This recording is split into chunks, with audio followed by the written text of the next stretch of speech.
देखो रिकॉर्डिंग का मैसेज गया और स्क्रीन शेयर है। Yes ma'am. अच्छा देखो, हम लोगों ने लास्ट दिन जो है एन्युटी स्टार्ट किया था, ठीक है, तो उसी को कंटिन्यू करेंगे।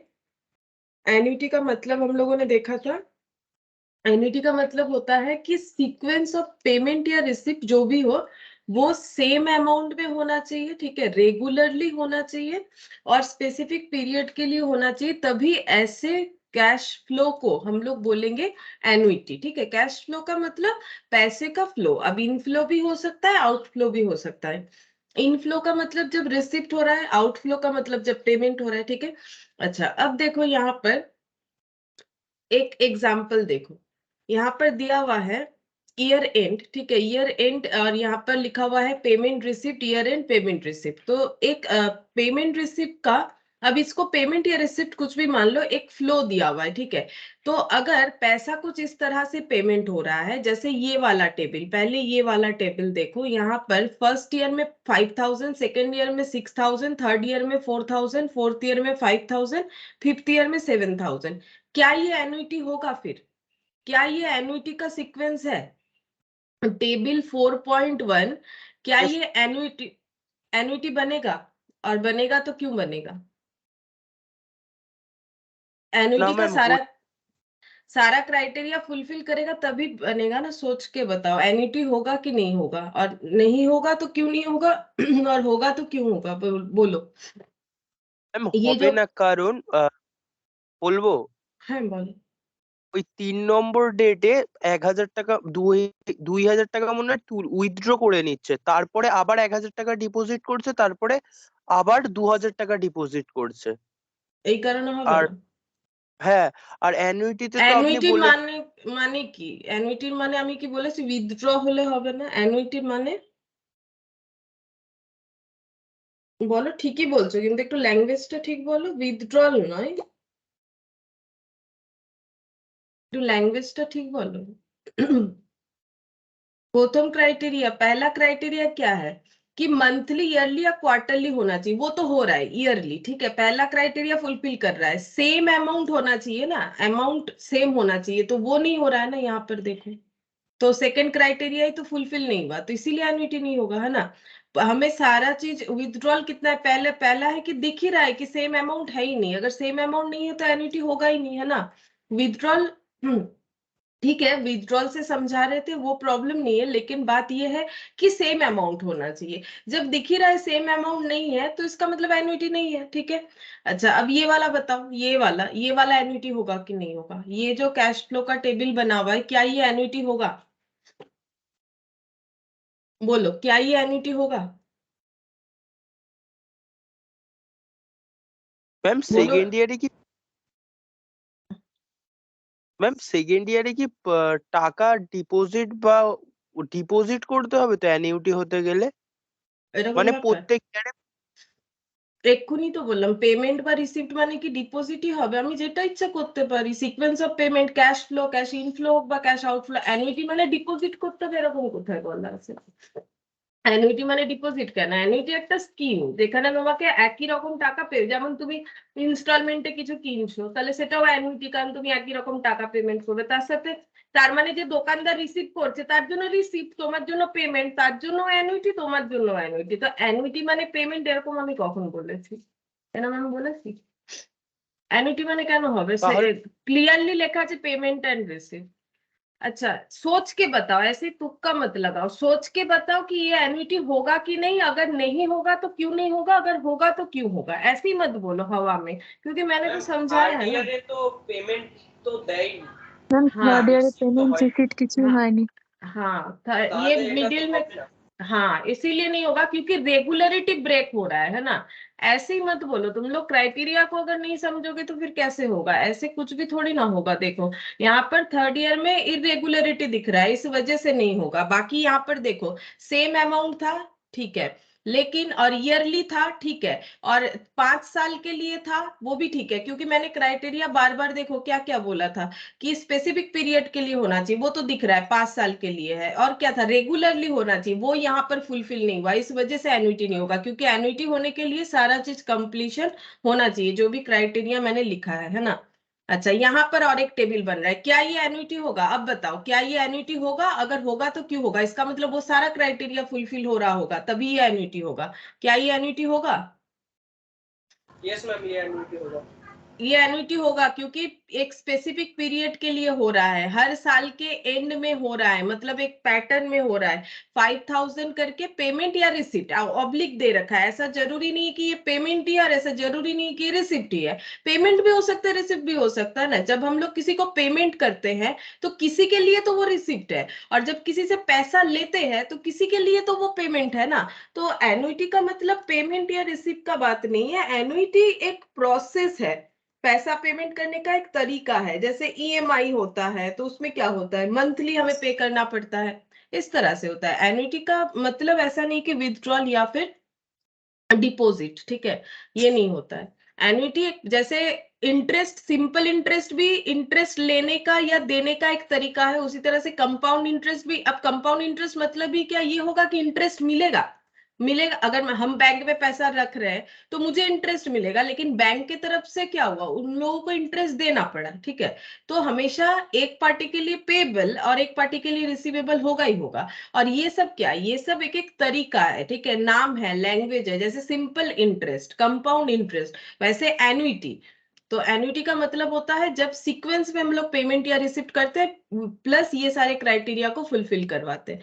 फिर हम लोगों ने पढ़ा था एन्युटी दो तरह का होता है, एन्युटी रेगुलर और एन्युटी ड्यू, ठीक है। तो एन्युटी रेगुलर का मतलब क्या था, अगर हम लोगों का जो भी एन्युटी का पेमेंट या रिसिप्ट है वो हम लोगों का स्टार्टिंग जो है वो स्टार्ट होता है at the end of the period, instalment अगर एंड ऑफ द पीरियड में स्टार्ट होगा तो उसे एन्युटी रेगुलर बोलेंगे। अगर इंस्टॉलमेंट इमीडिएटली मतलब बिगिनिंग से ही, बिगिनिंग ऑफ द पीरियड से होगा तो उसे हम लोग बोलते हैं एन्युटी ड्यू, ठीक है।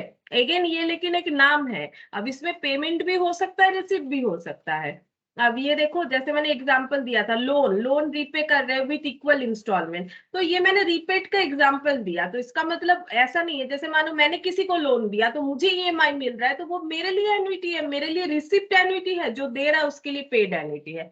रेकरिंग डिपॉजिट, तो जो डिपॉजिट कर रहा है उसके लिए भी एन्युटी, जो डिपॉजिट ले रहा है उसके लिए भी एन्युटी है। एसआईपी, वो देने वाले के लिए भी एन्युटी हो जाएगा और लेने वाले के लिए भी एन्युटी हो जाएगा, ठीक है। लेकिन ये सब एन्युटी क्यों है, क्योंकि लोन जब हम लोग लेते हैं, लोन का ईएमआई जो है एक ही जैसा चलता जाता है, ठीक है, मतलब तो अब लोन अगर रीपे करते जाओगे उसमें थोड़ा सा फर्क आ जाता है, वो बात अलग है, लेकिन नॉर्मली जैसे मान लो हम लोगों ने एक 20,000 का जो है, मान लो हम लोगों ने एक लैपटॉप खरीदा, अब उसको अगर हम लोग 5-5 हजार करके पेमेंट करेंगे तो वो 4 बार में हो जाएगा, अगर हम लोग 1000-1000 करके पेमेंट करेंगे तो वो 20 साल तक चलेगा, वैसा तो होगा नहीं, चलो उतना कौन करेगा, लेकिन जस्ट एक एग्जांपल दे रहे हैं, तो ये सब हो जाता है एन्युटी। अब यहाँ पर मैंने समझाया था एन्युटी और हम लोगों का जो नॉर्मल कंपाउंड इंटरेस्ट है उसमें कैलकुलेशन का फर्क क्या होता है, जिसमें हम लोगों ने देखा कि कैलकुलेशन का मेन फर्क ये है कि एन्युटी में हमें बार बार डिपॉजिट करना पड़ेगा एक पीरियोडिक वे से, उसमें हम लोगों ने देखा था इन्वेस्टमेंट हम लोग का 2,000 आ रहा था, रिटर्न इस तरह से आ रहा था, ये मैंने कैलकुलेशन से समझाया था, ठीक है।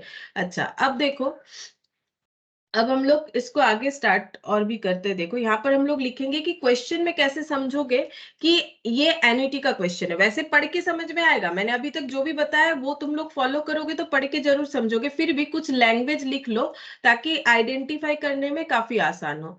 How to identify if question is of annuity, कैसे आइडेंटिफाई करना है कि क्वेश्चन एन्युटी का है, तो सबसे पहले लिखेंगे यूज ऑफ वर्ड्स लाइक, कैसे कैसे वर्ड आते हैं क्वेश्चन में, उसको देख के पता चलेगा कि हाँ ये एन्युटी का क्वेश्चन है। पहला बात है, अगर क्वेश्चन में डायरेक्टली एन्युटी वर्ड यूज किया हुआ है तो कंफर्म है कि एन्युटी का ही क्वेश्चन है, ठीक है, उसमें कोई प्रॉब्लम नहीं है। अच्छा, अगर मान लो क्वेश्चन में इंस्टॉलमेंट का लैंग्वेज में यूज किया हुआ है इंस्टॉलमेंट, तो इंस्टॉलमेंट का मतलब ही तो हो गया एन्युटी, क्योंकि इंस्टॉलमेंट का मतलब है कुछ एक स्पेसिफिक अमाउंट एक स्पेसिफिक पीरियड के लिए हम लोग एक रेगुलर वे में एक पीरियोडिक वे में पे करते जाएंगे। अगर क्वेश्चन में इंस्टॉलमेंट बोल रहा है तो समझ लो क्वेश्चन एन्युटी का है, ठीक है। या फिर क्वेश्चन में ऐसे बोल रखा है ईच ईयर और मंथ और क्वार्टर, ठीक है।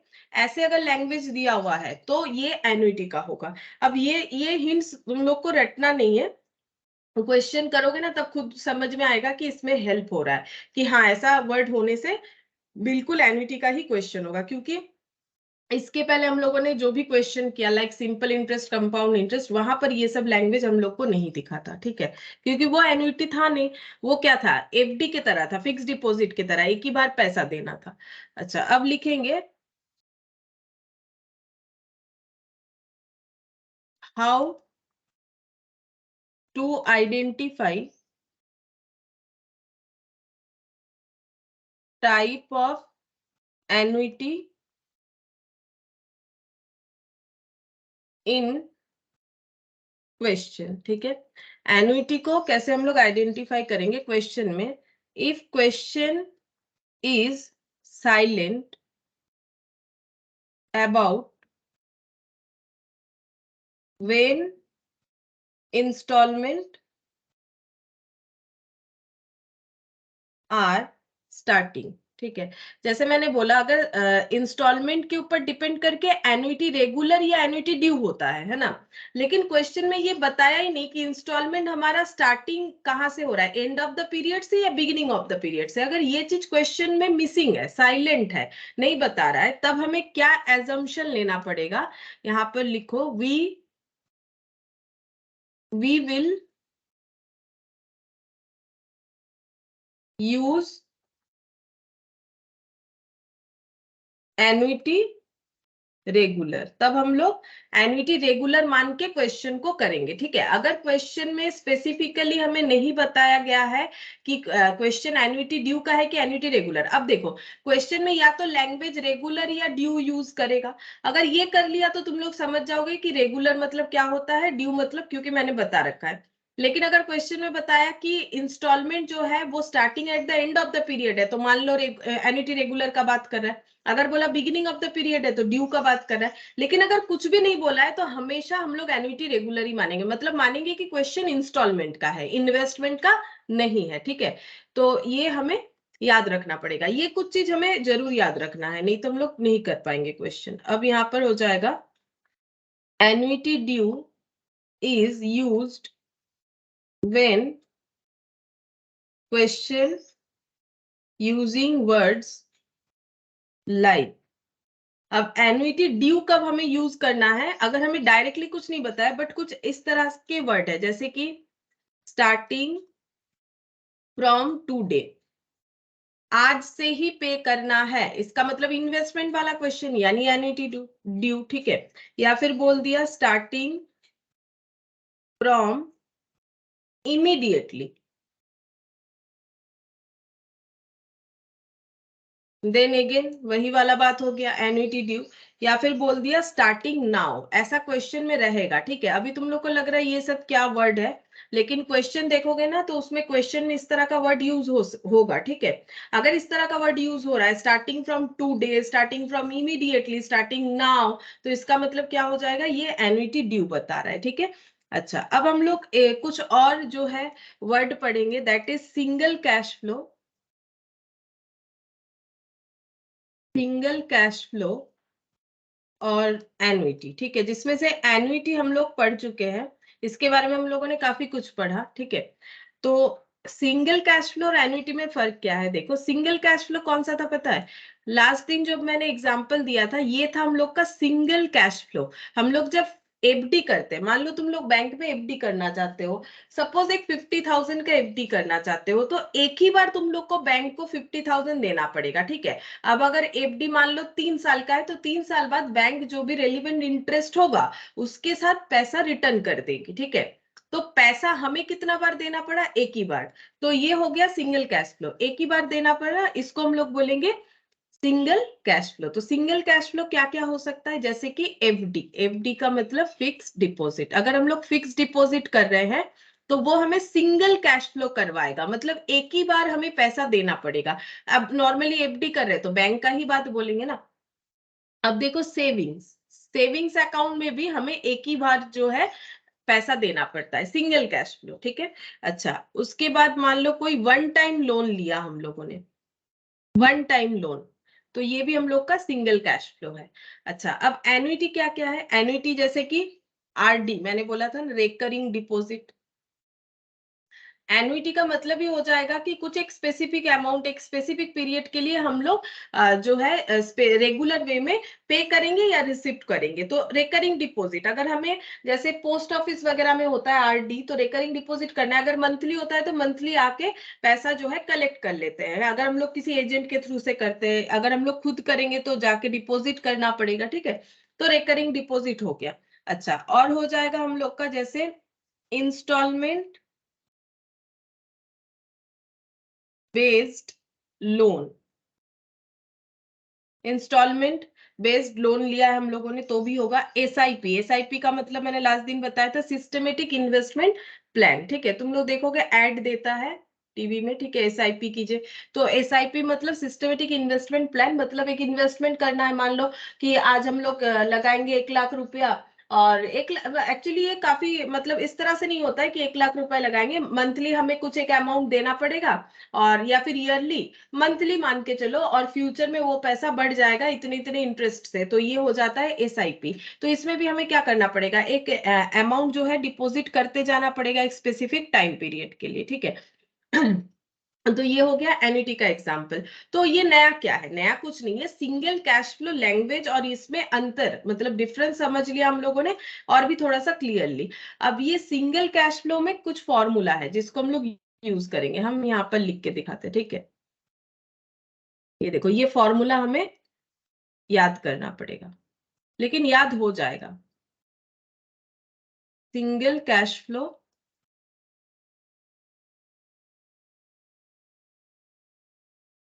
इसका फॉर्मूला इस तरह से लिखते हैं, फॉर्मूला फॉर फ्यूचर वैल्यू और फॉर्मूला फॉर प्रेजेंट वैल्यू। अब ये फ्यूचर वैल्यू प्रेजेंट वैल्यू कहाँ से आया?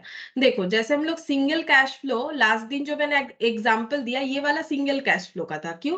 क्योंकि हम लोगों ने 1,000 एक बार डिपॉजिट किया, फिर उस पर इंटरेस्ट लिया, फिर हम लोगों को जो इंटरेस्ट मिला, फिर जो पैसा बना उस पर फिर से इंटरेस्ट लिया, तो ये पैसा बना। हम लोगों ने एक ही बार पेमेंट किया, इसीलिए ये सिंगल कैश फ्लो था। और उसमें प्रेजेंट वैल्यू और फ्यूचर वैल्यू क्या था? मतलब आज हम लोग 1,000 रुपए डिपॉजिट कर रहे हैं, तो प्रेजेंट वैल्यू है 1,000, और 1,000 रुपए जब हम लोग 2 साल बाद रिसीव करेंगे, तब हमें 10% रेट ऑफ इंटरेस्ट के बेसिस पे 1,210 रुपीज मिलेगा। ये हम लोग का फ्यूचर वैल्यू हो रहा है, ठीक है। अब ये तो मैंने जो है अलग अलग कैलकुलेशन करके दिखाया था, बट अगर इसका फॉर्मूला हम लोग देखें तो फॉर्मूला क्या होगा? सिंपल कंपाउंड इंटरेस्ट वाला फॉर्मूला होगा, है ना। इसको हम लोग कंपाउंड इंटरेस्ट में चेक करेंगे तो भी तो हमें वही मिलेगा। लेकिन क्या होता है, कभी कभी क्वेश्चन में कंपाउंड इंटरेस्ट नहीं बोल के ऐसे बोल देता है फ्यूचर वैल्यू का फॉर्मूला लगाना है, मतलब ऐसा नीड हमें हो सकता है, और प्रेजेंट वैल्यू का। तो प्रेजेंट और फ्यूचर वैल्यू का मतलब क्या है? फ्यूचर वैल्यू का मतलब जो हम लोगों का कंपाउंड इंटरेस्ट होगा। जैसे देखो, मैंने ये वाला जो एग्जांपल यहाँ पर जनरेट किया था, यहाँ पर अगर इसको हम लोग कंपाउंड इंटरेस्ट में लगाते हैं फॉर्मूले में, तो A equal to P into 1 + i whole to the power n, है ना। तो p का मतलब कितना है? p का मतलब 1000, 1 + i का मतलब 10% होल टू दी पावर 2। तो ये कितना हो जाएगा? 1000 इंटू, ये हो गया 10/100, ये देखो 10/100 + 1, तो 1.1 हो रहा है, 1.1 टू दी पावर 2। तो 1.1 को 2 बार मल्टीप्लाई करो, और ये हो गया 1000। तो इसमें आंसर आ गया 1210, ठीक है, 1210। वही वाला देखो यहाँ पर भी आया था। तो ये मेरा क्या हो गया? फ्यूचर वैल्यू, ठीक है। और ये मेरा क्या है? प्रेजेंट वैल्यू है। तो फ्यूचर वैल्यू का फॉर्मूला क्या हो गया? फ्यूचर वैल्यू मतलब ए, ठीक है। बेसिकली फ्यूचर वैल्यू का मतलब क्या हो गया? ए, और प्रेजेंट वैल्यू का मतलब क्या हो गया? पी, ठीक है। फ्यूचर वैल्यू का मतलब फॉर्मूला हम लोग को पता है, बस नाम थोड़ा सा हम लोग अलग यूज कर रहे हैं यहाँ पर। तो फ्यूचर वैल्यू का मतलब एक्चुअली यहाँ पर क्या हो जाएगा? कंपाउंड इंटरेस्ट के हिसाब से अमाउंट, यानी कि ए, ठीक है। और प्रेजेंट वैल्यू का मतलब क्या हो जाएगा? पी, यानी कि इनिशियल डिपॉजिट। अब फॉर्मूला क्या होगा, फॉर्मूला को हम लोग इस पैटर्न में लिखेंगे, ठीक है। तो जैसे a इक्वल टू लिख रहे थे वैसे हम लोग लिखेंगे future value equal to p के जगह क्या लिखेंगे, present value into 1 plus I whole to the power n, ठीक है। और ये हमें कैसे मिल रहा है, ये हमें मल्टीप्लाई कर करके मिल रहा है। इस प्रोसेस का और एक नाम है, इस प्रोसेस को हम लोग बोलते हैं कंपाउंडिंग, ठीक है। कंपाउंडिंग का मतलब मल्टीप्लाई होना, तो ये मल्टीप्लाई होके ही मिलेगा, है ना। हम लोग पहले क्या कर रहे हैं, 10%, जो मेरा एग्जांपल है 10% मतलब 10/100, मतलब 10 पैसा हमें इंटरेस्ट मिलेगा 1 रुपए पे 1 साल बाद, तो 1.10 बन जाएगा। ऐसे 2 साल में कितना बनेगा, तो 1.1 को अगर हम लोग 2 बार मल्टीप्लाई करते हैं तो 1.21 होता है। तो अगर 2 साल में इतना बन जाएगा, कितना रुपया, 1 रुपया, 1 रुपया 2 साल में अगर 1.21 हो जाएगा तो 1000 रुपया कितना हो जाएगा, तभी तो 1000 इंटू 1.21 होता है, उसी हिसाब से फॉर्मूला बना हुआ है। ये मैंने कंपाउंड इंटरेस्ट में भी समझाया था। देन 1210 हो जाता है, ठीक है। इस प्रोसेस को बोलते हैं कंपाउंडिंग होना, क्योंकि मल्टीप्लाई होते जा रहा है, ठीक है। मल्टीप्लाई की वजह से नाम यूज किया जाता है कंपाउंडिंग। तो हम लोग अभी क्या कर रहे हैं ना, टर्म को समझ रहे हैं। टर्म समझना जरूरी है, क्योंकि क्वेश्चन में क्या लैंग्वेज देगा फिर कंफ्यूज्ड हो जाओगे, ठीक है। अब प्रेजेंट वैल्यू का फॉर्मूला क्या होगा, यहां से डिराइव करो, क्या हो जाएगा, फ्यूचर वैल्यू डिवाइडेड बाय ये, तो प्रेजेंट वैल्यू का फॉर्मूला हो जाएगा future value divided by 1 plus I whole to the power n। अगर हमें ये पता करना है, सपोज बता दिया कि 1210 फ्यूचर में मिल जाएगा 10% रेट ऑफ इंटरेस्ट में, तो कितना पैसा जमा किया गया था, प्रेजेंट वैल्यू कितना है इसका, मतलब कितना पैसा जमा किया गया था, ऐसा लैंग्वेज नहीं यूज करके ये कर रहा है कि अगर कुछ एक अमाउंट 2 साल बाद 10% रेट ऑफ इंटरेस्ट में अगर हो जाता है 1210, तो उसका उस पैसे का 2 साल पहले का वैल्यू क्या है, 2 साल पहले का यानी प्रेजेंट वैल्यू, आज के डेट का वैल्यू क्या होगा। तो प्रेजेंट वैल्यू पूछ रहा है, मतलब कितना डिपॉजिट कर रहे हो ये नहीं पूछ के लैंग्वेज थोड़ा सा चेंज कर दे रहा है। लैंग्वेज ये नहीं पूछ रहा है कि कितना डिपॉजिट कर रहे हो, लैंग्वेज पूछ रहा है कि ये 1210 रुपीज का 2 साल पहले का वैल्यू कितना था ये बताओ, यानी प्रेजेंट वैल्यू बताओ। तो प्रेजेंट वैल्यू निकालने का मतलब प्रेजेंट वैल्यू तो कम ही होगा, ठीक है। 2 साल बाद इंटरेस्ट मिलके जो अमाउंट आएगा वो ज्यादा होगा, और जो अमाउंट को डिपॉजिट करके वो इंटरेस्ट लिया जा रहा है वो कम होगा। तो प्रेजेंट वैल्यू का मतलब हो जाता है कि कम वैल्यू, ठीक है। और कम जब वैल्यू होगा तो उसे हम लोगों को डिवाइड करना पड़ेगा। तो इसको क्या बोला जाता है, इस प्रोसेस को बोला जाता है डिस्काउंटिंग, ठीक है। ये क्या हो गया, ये हो गया है डिस्काउंटिंग। इस प्रोसेस को हम लोग बोलेंगे डिस्काउंट कर लेना, ठीक है, डिस्काउंटिंग। अब देखो कैसे होगा, 1210 फ्यूचर वैल्यू उस क्वेश्चन के एग्जांपल के तरह से अगर हम लोग चले, और 1.1 टू दी पावर 2। अब चेक करो कितना होगा, 1.1 को 2 बार मल्टीप्लाई करने से 1210 और 1.21। अब डिवाइड कर लो, 1210 डिवाइडेड बाय 1.21, तो इसमें आंसर हो जाएगा 1000। ये देखो 1000, इसका मतलब 1000 रुपए प्रेजेंट वैल्यू है 1210 रुपए का, ठीक है। 1210 रुपए का 2 साल पहले का प्रेजेंट वैल्यू हो जाएगा 1000।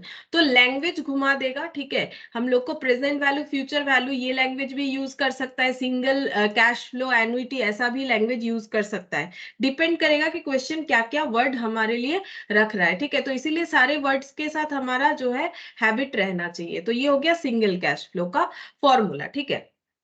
अच्छा, अब हम लोग पढ़ेंगे एन्युटी का फॉर्मूला। यहाँ पर लिखते हैं एन्युटी का फॉर्मूला।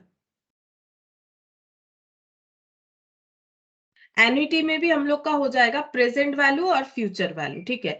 तो यहाँ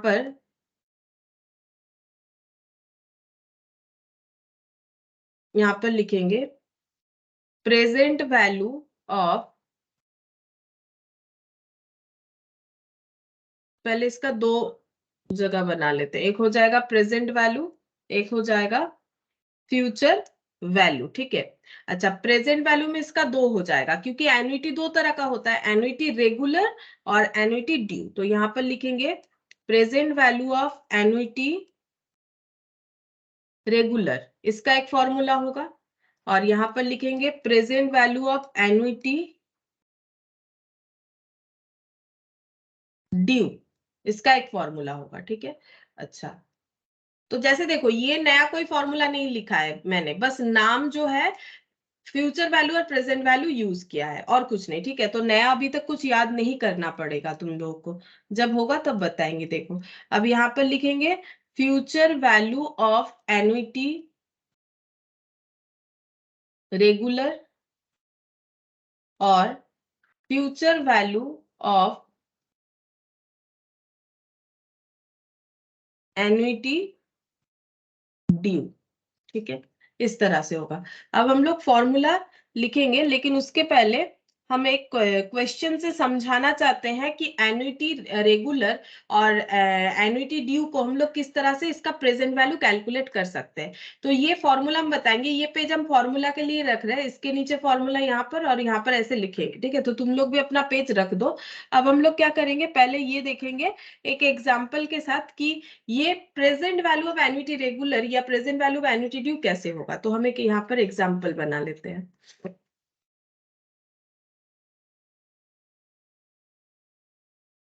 suppose A recurring deposit of recurring yearly deposit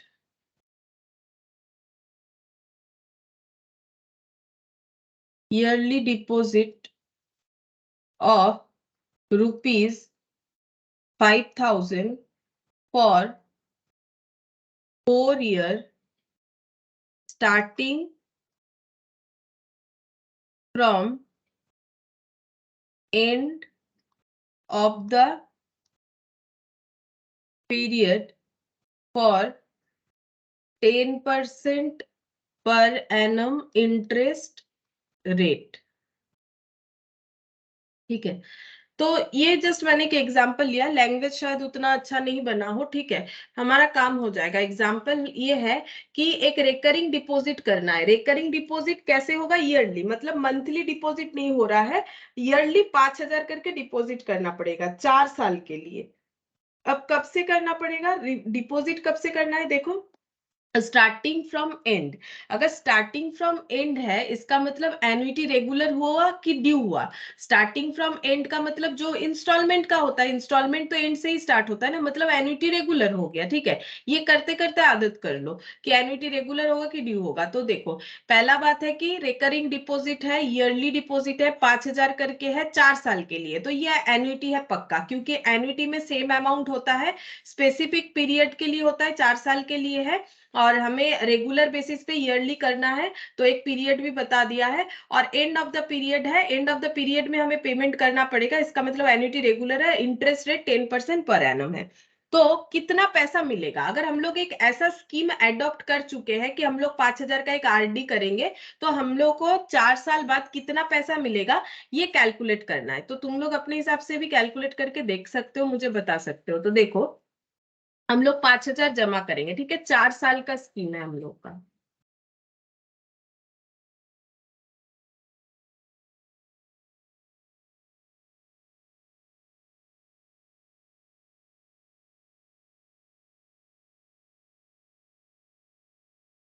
अच्छा, तो यहाँ पर देखो हम लोग कब कहाँ पैसा जमा करेंगे। ये एक ईयर है, देखो ईयर कहाँ से कहाँ है, ये एक ईयर है, फिर यहाँ से यहाँ एक ईयर है, फिर यहाँ से यहाँ एक ईयर है, यहाँ से यहाँ, ऐसे करके 4 साल है। अब हमें 5,000 कहाँ जमा करना करना है, 5,000 जमा करना है हर साल के एंड में। तो ये पहला जो ईयर है, ये जो पहला ईयर है, मतलब ये यहाँ से लेके यहाँ फर्स्ट ईयर है, तो यहाँ पर हमें 5,000 कहाँ जमा करना पड़ेगा, इस साल के एंड में। तो हम यहाँ पर लिख दे 5,000, और नेक्स्ट 5,000 यहाँ पर डिपॉजिट करेंगे, फिर नेक्स्ट 5,000 यहाँ पर डिपॉजिट करेंगे, फिर नेक्स्ट 5,000 यहाँ पर डिपॉजिट करेंगे। ठीक है, अब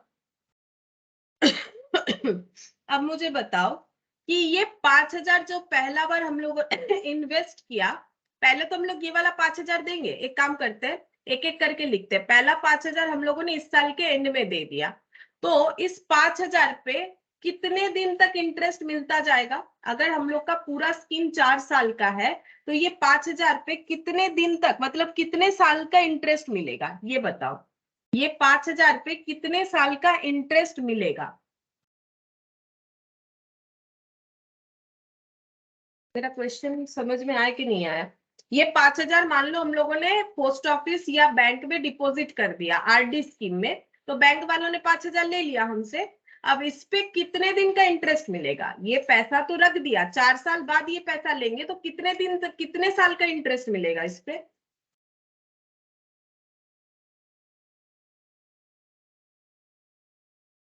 बोलो कितने साल का इंटरेस्ट मिलेगा? 1 साल का। नहीं मतलब पूरे स्कीम के हिसाब से बताओ, पूरे स्कीम के हिसाब से। अगर ये 4 साल का है, 4 साल का। हाँ तो 4 साल मिलेगा क्या? हम लोग एंड ऑफ द ईयर में कर रहे हैं। जैसे मान लो अगर 2023, 2024, 2025 और 2026, ठीक है, 4 साल हो गया। मुझे पहला पैसा जमा करना है 2023 के एंड में, मतलब 31 दिसंबर 2023 में मुझे जमा करना है। और ये मेरा 4 साल का स्कीम है। तो अगर हम इस ईयर के एंड में जमा करेंगे तो ये 5,000 पे मुझे कितने साल का इंटरेस्ट मिलेगा? इंटरेस्ट कैसे मिलता है? जितना दिन पैसा वहां पर इन्वेस्ट होगा ना, जितना दिन बैंक के पास पैसा रहेगा, बैंक तो उतने दिन का ही मुझे इंटरेस्ट देगा। तो सोच के बताओ कि कितने दिन का मुझे इंटरेस्ट देगा, मतलब कितने साल का? पहले वाले 5,000 पे कितने साल का मुझे इंटरेस्ट मिलेगा? पहले वाले, साल का हाँ मैम। हाँ बोलो,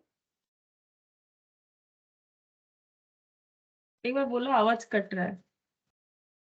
मैम 3 years। हाँ 3 इयर्स, ये देखो इतने दिन का मिलेगा। 4 हो जाने से 4 साल का कब मिलता बोल सकते हो? 4 साल का भी मिलेगा। कब मिलेगा? अगर ये 5,000 हम लोग स्टार्टिंग में डिपॉजिट करेंगे। पहले बोलो ये बात समझ में आया? अगर हम लोग 5,000 ईयर के एंड में दे रहे हैं तो फिर हम लोग को ये 5,000 देखो इतना दिन जमा रहेगा, है ना, इतना दिन जमा रहेगा, यानी कितने साल? ये हो गया 3 ईयर। अच्छा नेक्स्ट हम लोग 5,000 फिर से डिपॉजिट करेंगे यहाँ पर, और ये 5,000 पे हमें कितने दिन इंटरेस्ट मिलेगा? 2 साल, ठीक है। फिर हम लोग कब जमा कर रहे हैं 5,000? इस साल के एंड में। तो हम लोग को कितने दिन का इंटरेस्ट मिलेगा? 1 साल का। 1 साल का, ठीक है, 1 ईयर। लेकिन और एक 5,000 भी हमें जमा करना पड़ेगा, अभी टाइम है, और एक 5,000 भी जमा करना पड़ेगा यहाँ पर, ठीक है। अब इस पे कितने दिन का इंटरेस्ट मिलेगा? स्कीम खत्म हो गया, लेकिन स्कीम के हिसाब से डिपॉजिट करने का रूल्स है तो करना पड़ेगा। तो मुझे बोलो इस पे हमें कितने दिन का इंटरेस्ट मिलेगा? ये जो लास्ट वाला है, क्या इस पे कोई इंटरेस्ट मिलेगा? सोच के देखो, क्या इस पे कोई इंटरेस्ट मिलेगा? जब स्कीम ही खत्म है, नहीं मिलेगा ना। ये बैंक हमें ऐसे ही लौटा देगा, लेकिन हमें बोला गया है स्कीम के हिसाब से कि हमें 4 बार 5,000 देना, हम लोग 4 बार ही देंगे, लेकिन इंटरेस्ट हमें इस तरह से मिलेगा, ठीक है। अब ये 5,000 पे जो इंटरेस्ट मिलेगा इसका कैलकुलेशन हम लोग कैसे करेंगे? अगर 10% रेट ऑफ इंटरेस्ट है तो ये इस तरह से हो जाएगा, 1 प्लस आई मतलब 10% होल टू दी पावर 3, 3 साल के लिए, तो 5,000, ठीक है।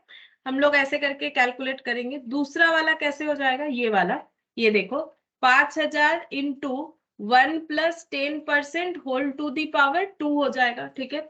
और ये जो 5,000 है इसमें हो जाएगा 5,000 into 1 plus 10% whole to the power 1, ठीक है। और ये 5,000 पे अगर कैलकुलेट करते हो तो वो 5,000 इंटरेस्ट कुछ नहीं आएगा, क्योंकि ये जीरो हो जाएगा। देखो ये क्या हो जाएगा, इस पे अगर करना चाहते हो तो देखो कैसे होगा, ऐसे 5,000 into 1 plus 10% whole to the power 0, और समथिंग टू दी पावर 0 1 होता है, तो 5,000 इंटू 1, ये 5,000 ही रहेगा, इस पे कोई इंटरेस्ट नहीं बनता है। अच्छा अब इसका कैलकुलेशंस करके देखते हैं।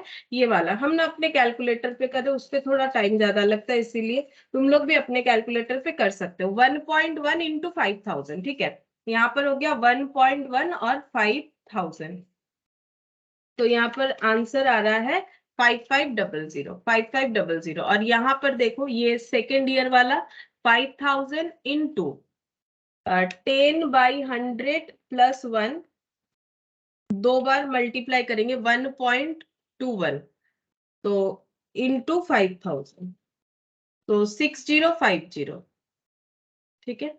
अच्छा और यहाँ पर 5,000 इंटू 1.323 है ना, 1.331 इंटू 5,000, तो ये हो गया 6,655। तो ये जो 5,000 है वो इतना बन रहा है, ठीक है। उसके बाद ये सेकंड वाला जो 5,000 है उससे ये बनेगा 6050, और ये थर्ड वाले से ये बनेगा, और ये इतना हो जाएगा। तो अगर हम लोग ये रेकरिंग डिपॉजिट करते हैं तो हमें ये स्कीम खत्म होने के बाद बैंक हमें कितना पैसा देगा बोल सकते हो? बैंक हमें कितना पैसा देगा? तो बैंक हमें कुछ इतना पैसा देगा, हम लोग को ये पेमेंट दे देगा 6,655 प्लस 6050, ये भी मिलेगा 5500 प्लस 5,000, इतना पैसा हमें मिल जाएगा। तो ऐड करके देख लो, 6050 प्लस 5500 प्लस 5,000, तो इसमें वैल्यू बन रहा है 23,205, ठीक है, 23,205 ये पैसा मिलेगा। और हम लोगों ने कितना पैसा डिपॉजिट किया? एक्चुअली हम लोगों ने डिपॉजिट किया है 4 बार 5,000, है ना, 5,000 इंटू 4, तो हम लोगों ने 20,000 इन्वेस्ट किया और हमें इतना मिला। तो हम लोग का अर्निंग कितना हो गया? ये दोनों का गैप, अर्निंग का मतलब यहाँ पर हो जाएगा इंटरेस्ट, ठीक है। इंटरेस्ट का अर्निंग हम लोग का कितना बन गया है? 3,205, ये हमें मिला, ठीक है। अब कौन से साल कितना इंटरेस्ट मिला वो भी हम स्प्लिट करके बता सकते हैं। देखो यहाँ पर ये जो है पहला 5,000, इस पे हमें कितना मिला? 6,655 माइनस 5,000, हम लोग को मिला 1,655। ये देखो यहाँ पर इंटरेस्ट बन रहा है पहले वाले 5,000 पे 1,655, दूसरे वाले पे मिल रहा है हम लोग को, ये देखो दूसरे वाले पे हम लोग को मिलेगा 6,050 माइनस 5,000, दूसरे वाले पे हमें मिल रहा है 1,050, ठीक है। और यहाँ पर हम लोग को इंटरेस्ट मिल रहा है 500, और इस पे कुछ नहीं मिल रहा है, तो ये टोटल हो गया। अब ये तो मैंने एक एक करके तुम लोग को करके दिखाया कि रेकरिंग डिपॉजिट इस तरह से 5,000 दिया, फिर 5,000, फिर 5,000, तो ये बन रहा है।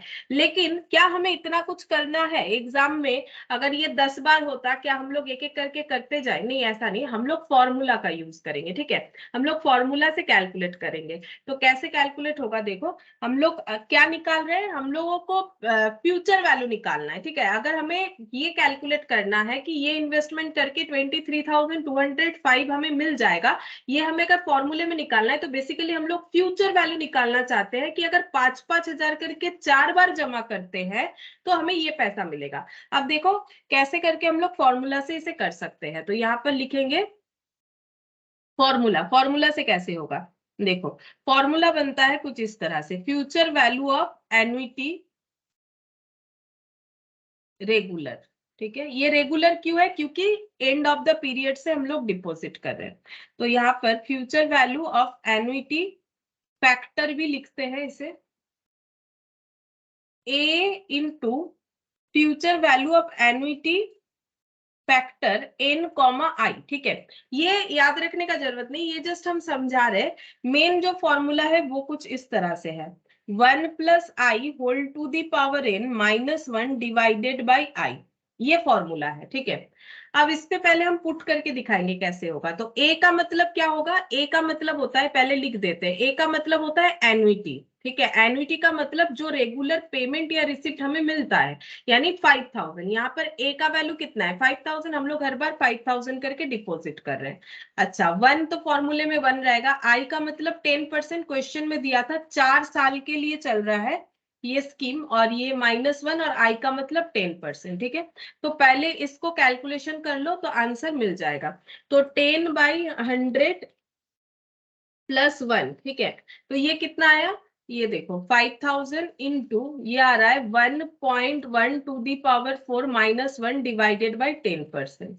तो ये 4 बार 2 3 4 माइनस 1, तो ये आ रहा है डिवाइडेड बाई 10%, ठीक है। तो 4 पॉइंट ऐसे आ रहा है, 5,000 इंटू 4.641 इंटू 5,000, तो देखो आंसर वही वाला आ गया 23,205, ठीक है। तो हम लोगों ने क्या निकाला? फ्यूचर वैल्यू निकाल के देखा एन्युटी रेगुलर का, जिसका फॉर्मूला ये बन गया, ठीक है। अब कैसे करके फॉर्मूला का लॉजिक क्या हुआ, फॉर्मूला का लॉजिक ये है कि 1.1 करके देखो 10% का मतलब क्या होता है 10/100, मतलब 100 रुपए में 10 रुपए का इंटरेस्ट, और इसको अगर शॉर्टकट करें तो 1 रुपए में 10 पैसे का इंटरेस्ट, ठीक है। तो 1 रुपया 1 साल बाद 1.10 बन जाएगा, और इसी हिसाब से 4 साल में कितना बनेगा, तो जैसे ही 1.1 को हम लोग 4 टाइम्स मल्टीप्लाई करते हैं तो अमाउंट निकल के आता है 1.4641। क्योंकि ये रेगुलर है, सुनो क्यों -1 हो रहा है वो बता रहे हैं कि क्योंकि ये रेगुलर है, रेगुलर में हम लोगों ने देखा लास्ट वाले 5000 पे हमें कोई इंटरेस्ट नहीं मिलेगा, तो इसका मतलब लास्ट जो 1 रुपया है, क्योंकि हम लोग मान रहे हैं यहाँ पर एक एक रुपए के फैक्टर के हिसाब से कैलकुलेट करके फिर 5000 मल्टीप्लाई कर रहे हैं कि अगर 1 रुपया का ये सिचुएशन है तो 5000 का क्या होगा, है ना। तो इसीलिए जब हम लोग देख रहे हैं कि हमारा वहां 5000, देखो एक लास्ट वाले 5000 पे हमें इंटरेस्ट नहीं मिलेगा, तो यहाँ पर ये जो टोटल अमाउंट हो रहा है उसमें हमें -1 करना पड़ेगा, क्योंकि लास्ट वाले पे हमें इंटरेस्ट नहीं मिलेगा, तो इसीलिए इसको -1 किया गया है 4641, ठीक है। और ये कितने % इंटरेस्ट रेट पे है, 10%, मतलब ये इंटरेस्ट रेट कितना 10% मतलब कितना हो गया, इसको हम लोग 0.10 भी बोल सकते हैं ना। तो ये जो इंटरेस्ट का अमाउंट है, इसका बेस क्या है, इंटरेस्ट का अमाउंट का जो बेस है वो है 0.10, ठीक है। अब 0.10 से अगर डिवाइड कर दोगे तो हम लोग को मिल जाएगा कि इंटरेस्ट का अमाउंट कितना हो रहा है, तो 5000 का कितना हो जाएगा, तो 4.641 आ रहेगा, ठीक है 4.641, ये एन्युटी फैक्टर हो गया। इसको ही बोला जाता है एन्युटी फैक्टर, ये वाला इसको बोला जाता है एन्युटी फैक्टर। इंटू 5000 कर दो, अगर 1 रुपए का इतना होगा तो 5000 का कितना होगा, तो मल्टीप्लाई करने से ये निकल के आ गया। तो ये हो गया हम लोग का एन्युटी रेगुलर का फॉर्मूला, ठीक है। तो हम लोग को सिर्फ ये याद रखने से ही काम हो जाएगा, ये वाला याद रखने से काम हो जाएगा, लेकिन पहले ये समझना पड़ेगा कि हमें क्या निकालने बोला है। अगर हमें ये निकालने के लिए बोलता है तभी हम लोग ये फॉर्मूला लगाएंगे, अगर ये एन्युटी रेगुलर है तो, ठीक है। अच्छा, अब यहाँ पर और एक चीज भी देखो,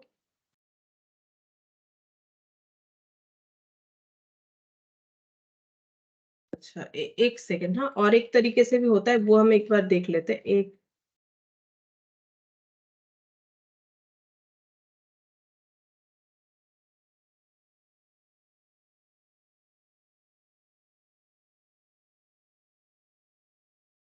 तो यहाँ पर फिलहाल तो 1.1 4 टाइम्स है ना, अच्छा 1.1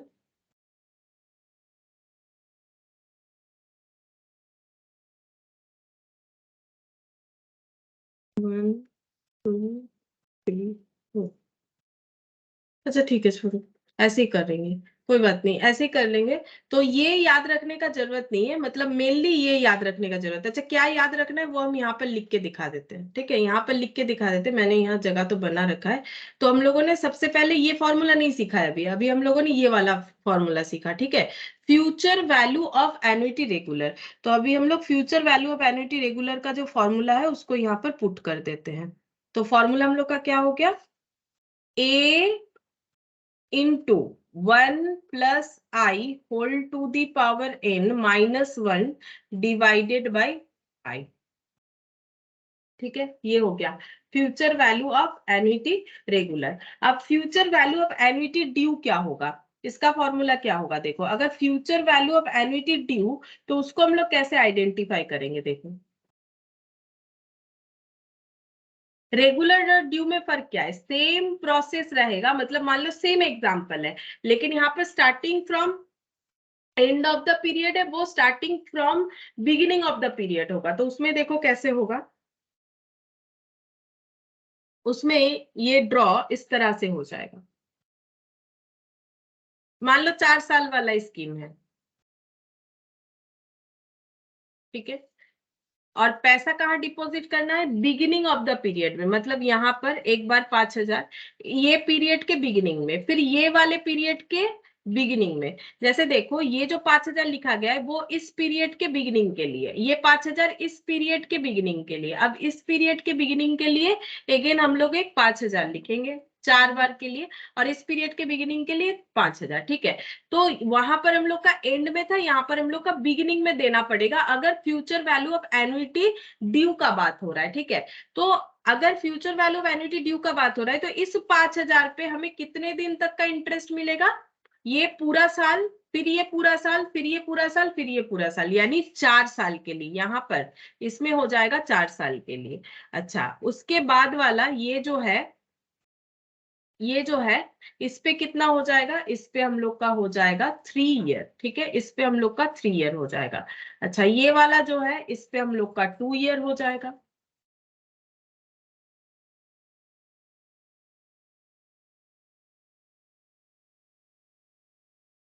और ये वाला जो है इस पे भी हमें 1 साल का इंटरेस्ट मिलेगा। ठीक है, ये 1 ईयर हो जाएगा। 3 ईयर यहाँ पर लिखते हैं। ठीक है, 3 ईयर यहाँ पर लिखते हैं। अब देखो, इसका मतलब हम लोग का कैसे होगा कैलकुलेशन? इस पे जो है अगर सेम क्वेश्चन को ही हम लोग करते हैं तो आंसर भी हमारा सेम आएगा। ठीक है, तो यहाँ पर हो जाएगा 5,000 into 1 plus 10% whole to the power 4। ठीक है, तो इसका आंसर क्या होगा? यहाँ पर मैंने 4 वाला कैलकुलेट एक भी नहीं किया हुआ है, हम लोग का 3 से कैलकुलेट किया हुआ है। चलो 4 वाला कैलकुलेट करके देख लेते हैं कितना हो जाएगा। तो 10 डिवाइडेड बाई 100 प्लस 1, 2 3 4 इंटू 5,000, तो इसमें आंसर आ रहा है 7320.5। ठीक है, अच्छा ये 3 ईयर का कितना आ जाएगा? 5,000 into 1 plus 10% whole to the power 3, और इसका हम लोगों ने कैलकुलेशन करके आंसर निकाला है 6655। ये लिख लेते हैं देख देख के, क्योंकि सेम ही डेटा है ना। तो 6655। अच्छा, ये वाला हो जाएगा 5,000 into 1 plus 10% whole to the power 2। तो इसका आंसर हम लोग का बन रहा था 6050। ठीक है, इसका 6050 और इसका 1 साल का तो 5,000 into 1 plus 10% whole to the power 1, तो इसमें हो जाएगा 5500। तो टोटल कर लेते हैं, प्लस 6655 प्लस 6050 प्लस हो जाएगा 5500। ठीक है, तो टोटल इतना बन रहा है, टोटल अमाउंट बन रहा है 25525.5 ऐसे। ठीक है, तो 25,525.5। तो क्या अगेन हम लोग इस तरह से कैलकुलेट करते जाएंगे? इसमें तो हमारे लिए काफी प्रॉब्लमेटिक होगा, तो हम लोग इस तरह से नहीं बार बार ऐसे नहीं कैलकुलेट करेंगे। हम लोग क्या करेंगे, इसमें भी हम लोग फॉर्मूला लगा लेंगे। ठीक है, इसका फॉर्मूला कैसे होगा? देखो, इसका फॉर्मूला कुछ इस तरह से होगा। इसमें और future value of annuity due और रेगुलर में फर्क क्या हुआ? एक 5,000 पे हमें ज्यादा इंटरेस्ट मिला, तो फॉर्मूला हमें थोड़ा सा आसान दिया हुआ है। फॉर्मूला हमें क्या बोल रहा है, हम लोग कैसे इसका यूज कर सकते हैं? फ्यूचर वैल्यू, और यहाँ पर लिखते हैं एन्युटी ड्यू इक्वल टू हो जाएगा future value of annuity regular. Future value of annuity regular जैसे करना है हम लोग वैसे ही करेंगे। इसमें और एक बार 1 प्लस आई मल्टीप्लाई कर देंगे। ऐसा क्यों? क्योंकि हमें एक बार ज्यादा इंटरेस्ट मिलेगा। तो बोल रहा है कि फॉर्मूला एज इट इज रखो, जैसा है, नया कोई फॉर्मूला सीखने का जरूरत नहीं है। फॉर्मूला एज इट इज रखो, बस एक बार मल्टीप्लीकेशन ज्यादा कर दो, एक इंटरेस्ट ज्यादा मिलेगा। तो फॉर्मूला वही रहेगा। तो देखो, फॉर्मूला हमें ज्यादा परेशान नहीं करेगा, सेम फॉर्मूला ही हमें याद रखना है। और यहाँ पर हो जाएगा 1 प्लस आई, बस एक फैक्टर ज्यादा मल्टीप्लाई होगा। अब हम लोग चेक करके देखते हैं हम लोग का आंसर आता है कि नहीं। 5,000 इंटू यहाँ पर हो गया 1 plus 10% whole to the power 4 minus 1 divided by 10% into 1 plus I मतलब 10%। ठीक है, तो इसका आंसर तो हम लोग का निकल के आया ही था। इसका आंसर हम लोग का आया था 23,205। ठीक है, 23,205 आया था, इनटू ये हो गया 1.1। तो 23,205 इंटू 1.1, तो इसमें देखो आंसर आ रहा है 255.25। देखो सेम आया है 255.25। देखो आंसर निकल के आ गया। तो फॉर्मूला भी लॉजिकल है कि जैसा हम लोगों ने अभी किया था वैसा ही करेंगे, बस एक 5,000 पे हमें ज्यादा इंटरेस्ट मिल रहा है। मतलब देखो, हमें 5,000 पे 3 साल के लिए मिला, 2 साल के लिए मिला, 1 साल के लिए मिला।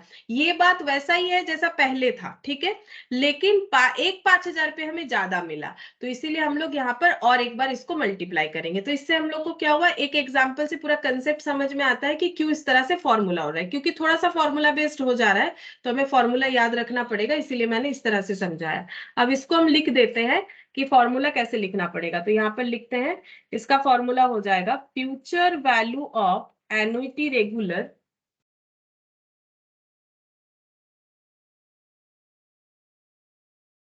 ऐसे करके लिखते हैं, future value of annuity regular into 1+i हो जाएगा। और future value of annuity regular का मतलब a into 1+i whole to the power n-1 divided by i into 1+i। ठीक है, तो बेसिकली एक ही फॉर्मूला सीखा हम लोगों ने, बस कंसेप्ट पता है। तो ये यहाँ पर 1+i क्यों आ रहा है ये याद रखना, कोई बड़ा बात नहीं है। ठीक है, अच्छा अब हम लोग प्रेजेंट वैल्यू पढ़ेंगे। प्रेजेंट वैल्यू अगर निकालना हो तो कैसे होगा, तो प्रेजेंट वैल्यू का फॉर्मूला देखो। प्रेजेंट वैल्यू का फॉर्मूला हो जाता है एन्युटी रेगुलर के केस में a/i into 1-1 divided by 1+i whole to the power n। ठीक है, अगर प्रेजेंट वैल्यू निकालना है तो ये फॉर्मूला यूज किया जाता है। ठीक है, और present value of annuity due का क्या हो जाएगा, इसमें भी सेम वही वाला पहले present value of annuity regular का फॉर्मूला लगेगा। यहाँ पर लिखते हैं present value of annuity regular for 1 shorter period. इसको भी हम समझाएंगे जब क्वेश्चन करेंगे कि क्यों 1 शॉर्टर पीरियड लिखा हुआ है। Plus initial cash flow. ठीक है, प्लस इनिशियल कैश फ्लो। मैंने ये वाला फॉर्मूला एक्सप्लेन नहीं किया है, ये करेंगे जब हमें क्वेश्चन मिलेगा ना, क्योंकि मैंने अभी तक ऐसा कोई एग्जांपल नहीं लिया है जिससे हम ये दो समझाए। ठीक है, तो इसीलिए अभी लिख के रख लो इस जगह पे कि फॉर्मूला इस तरह का होगा, तो जब हमें क्वेश्चन मिलेगा तो हम बताएंगे कैसे होगा। ठीक है, अच्छा अब हम लोग एक काम करते हैं, क्योंकि मैंने पहले फ्यूचर ये जस्ट फॉर्मूला लिखा है, अभी एक्सप्लेन मैंने यही दो पार्ट किया है। ठीक है, ये पार्ट एक्सप्लेन किया, ये पार्ट एक्सप्लेन किया। ठीक है, अब हम लोग थोड़ा फ्यूचर वैल्यू पे और भी बात करेंगे, प्रेजेंट वैल्यू बाद में, बस मैंने फॉर्मूला लिखवा दिया है। तो फ्यूचर वैल्यू में देखो क्या होगा यहाँ पर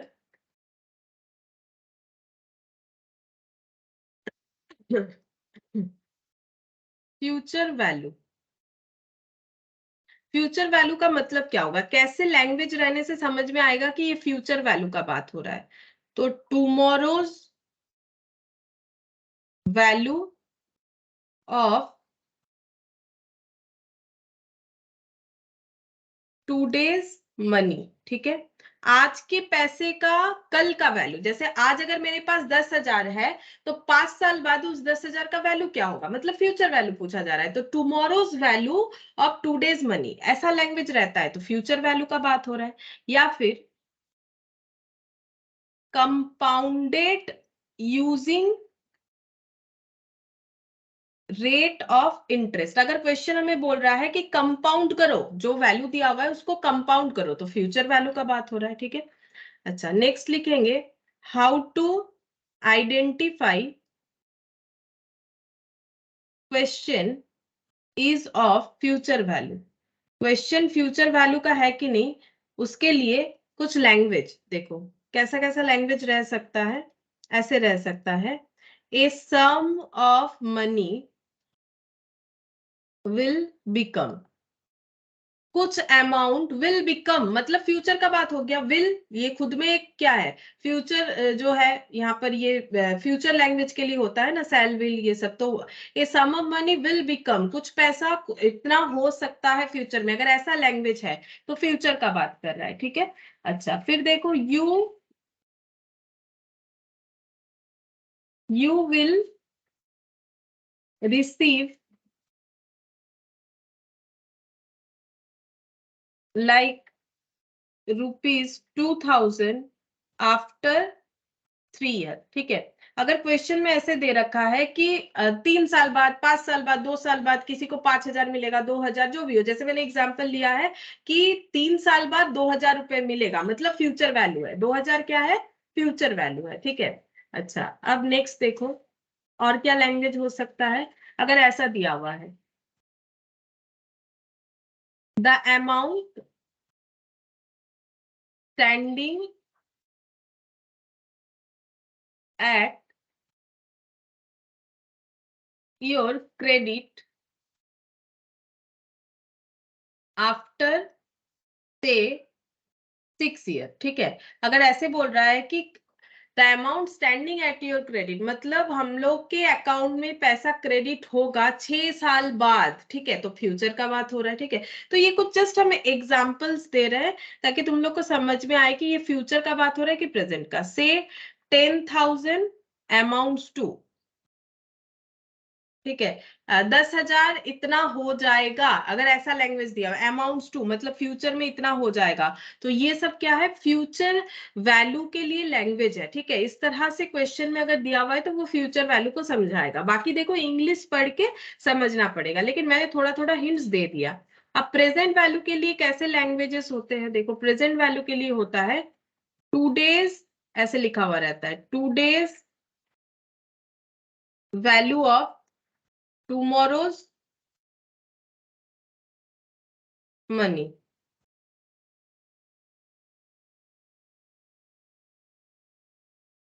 discounting using rate of interest. अगर डिस्काउंटिंग का बात हो रहा है तो ऑब्वियसली प्रेजेंट वैल्यू का बात हो रहा है, क्योंकि ये थोड़ी देर पहले मैंने एक्सप्लेन करके समझाया था डिस्काउंटिंग और कंपाउंडिंग, है ना। फ्यूचर वैल्यू का बात होगा तो कंपाउंडिंग। और अगर ये ना मैंने प्रेजेंट वैल्यू से नहीं लगाया एरो, ये फ्यूचर वैल्यू निकालने का मतलब ये कंपाउंडिंग करना और प्रेजेंट वैल्यू निकालने का मतलब ही होता है डिस्काउंटिंग करना, ठीक है। तो यहाँ पर ये हो गया। अच्छा, और क्या क्या लैंग्वेजेस से हम लोग क्वेश्चन को आइडेंटिफाई कर सकते हैं, देखो how to identify question is of present value. तो क्या क्या लैंग्वेज रह सकता है, जैसे मिस्टर एक्स बोरोज रुपीज 10,000। तो देखो अगर कोई उधार ले रहा है तो आज ले रहा है, आज का वैल्यू बताया जा रहा है। अगर बोल रहा है बोरोज 10,000, अब 10,000 फ्यूचर वैल्यू की प्रेजेंट वैल्यू। अगर बोरो कर रहा है तो ऑब्वियसली प्रेजेंट वैल्यू। अगर हम आज 10 लाख का लोन लेते हैं तो 10 लाख मेरा प्रेजेंट वैल्यू हुआ ना, क्योंकि हम तो आज ही लोन ले रहे हैं। मेरा पैसा है, ये पैसा मुझे फ्यूचर में थोड़ी ना मिलेगा, लोन ले रहे हैं तो आज ही मिलेगा। तो मिस्टर एक्स बोरोज 10,000, तो बोरोइंग जो है वो हमेशा प्रेजेंट वैल्यू को ही बताता है। Borrowing amount is always today, always 2 days, ठीक है। बोरोइंग अमाउंट हमेशा आज का वैल्यू बताता है, कभी फ्यूचर वैल्यू नहीं बताता है। जो रीपेड अमाउंट होगा कि कितना रिटर्न करना है वापस, तो वो फ्यूचर वैल्यू होता है। What is the loan amount, या फिर अगर लोन अमाउंट क्वेश्चन पूछ लिया, क्वेश्चन एक मान लो बहुत सारी इंफॉर्मेशन के बाद लास्ट में ये पूछ रहा है कि लोन अमाउंट क्या है, मतलब प्रेजेंट वैल्यू पूछ रहा है। लोन अमाउंट क्या है मतलब प्रेजेंट वैल्यू पूछ रहा है, ठीक है। अच्छा, अब देखो ये मैंने हिंट्स थोड़ा थोड़ा लिखवा दिया, अब हमारे जितने काम में आएगा हिंट्स देख लेते हैं।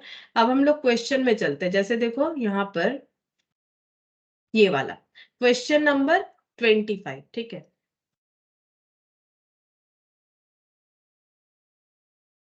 देखो क्या दिया हुआ है you invest 3,000 in 2-year investment that pays you 12% per annum, calculate the future value of the investment, ठीक है। तो पहले बोलो कि ये क्वेश्चन हम लोग का एन्युटी का है या सिंगल कैश फ्लो का है। एन्युटी का मतलब हो जाता है रेगुलर बेसिस पे कुछ डिपॉजिट या विथड्रॉल, ठीक है। और यहाँ पर क्या बोलते हैं उसे, कैश सिंगल कैश फ्लो का मतलब होता है एक ही बार हमें देना है। बोल रहा है कि you invest 3,000 in 2-year investment that page you 12% per annum, 12% return हमें मिलेगा। 2 साल के लिए इन्वेस्टमेंट करना है 3,000 रुपए। हम लोग को बोल रहा है फ्यूचर वैल्यू बताओ कि इन्वेस्टमेंट के बाद 3 साल बाद कितना मिलेगा। फ्यूचर वैल्यू बोल ही दिया क्वेश्चन में, फ्यूचर वैल्यू बताओ। लेकिन मुझे ये बताओ ये सिंगल कैश फ्लो का क्वेश्चन है कि एन्युटी का है।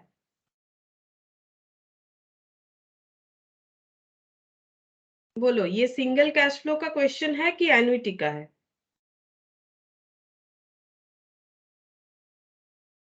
बोलो।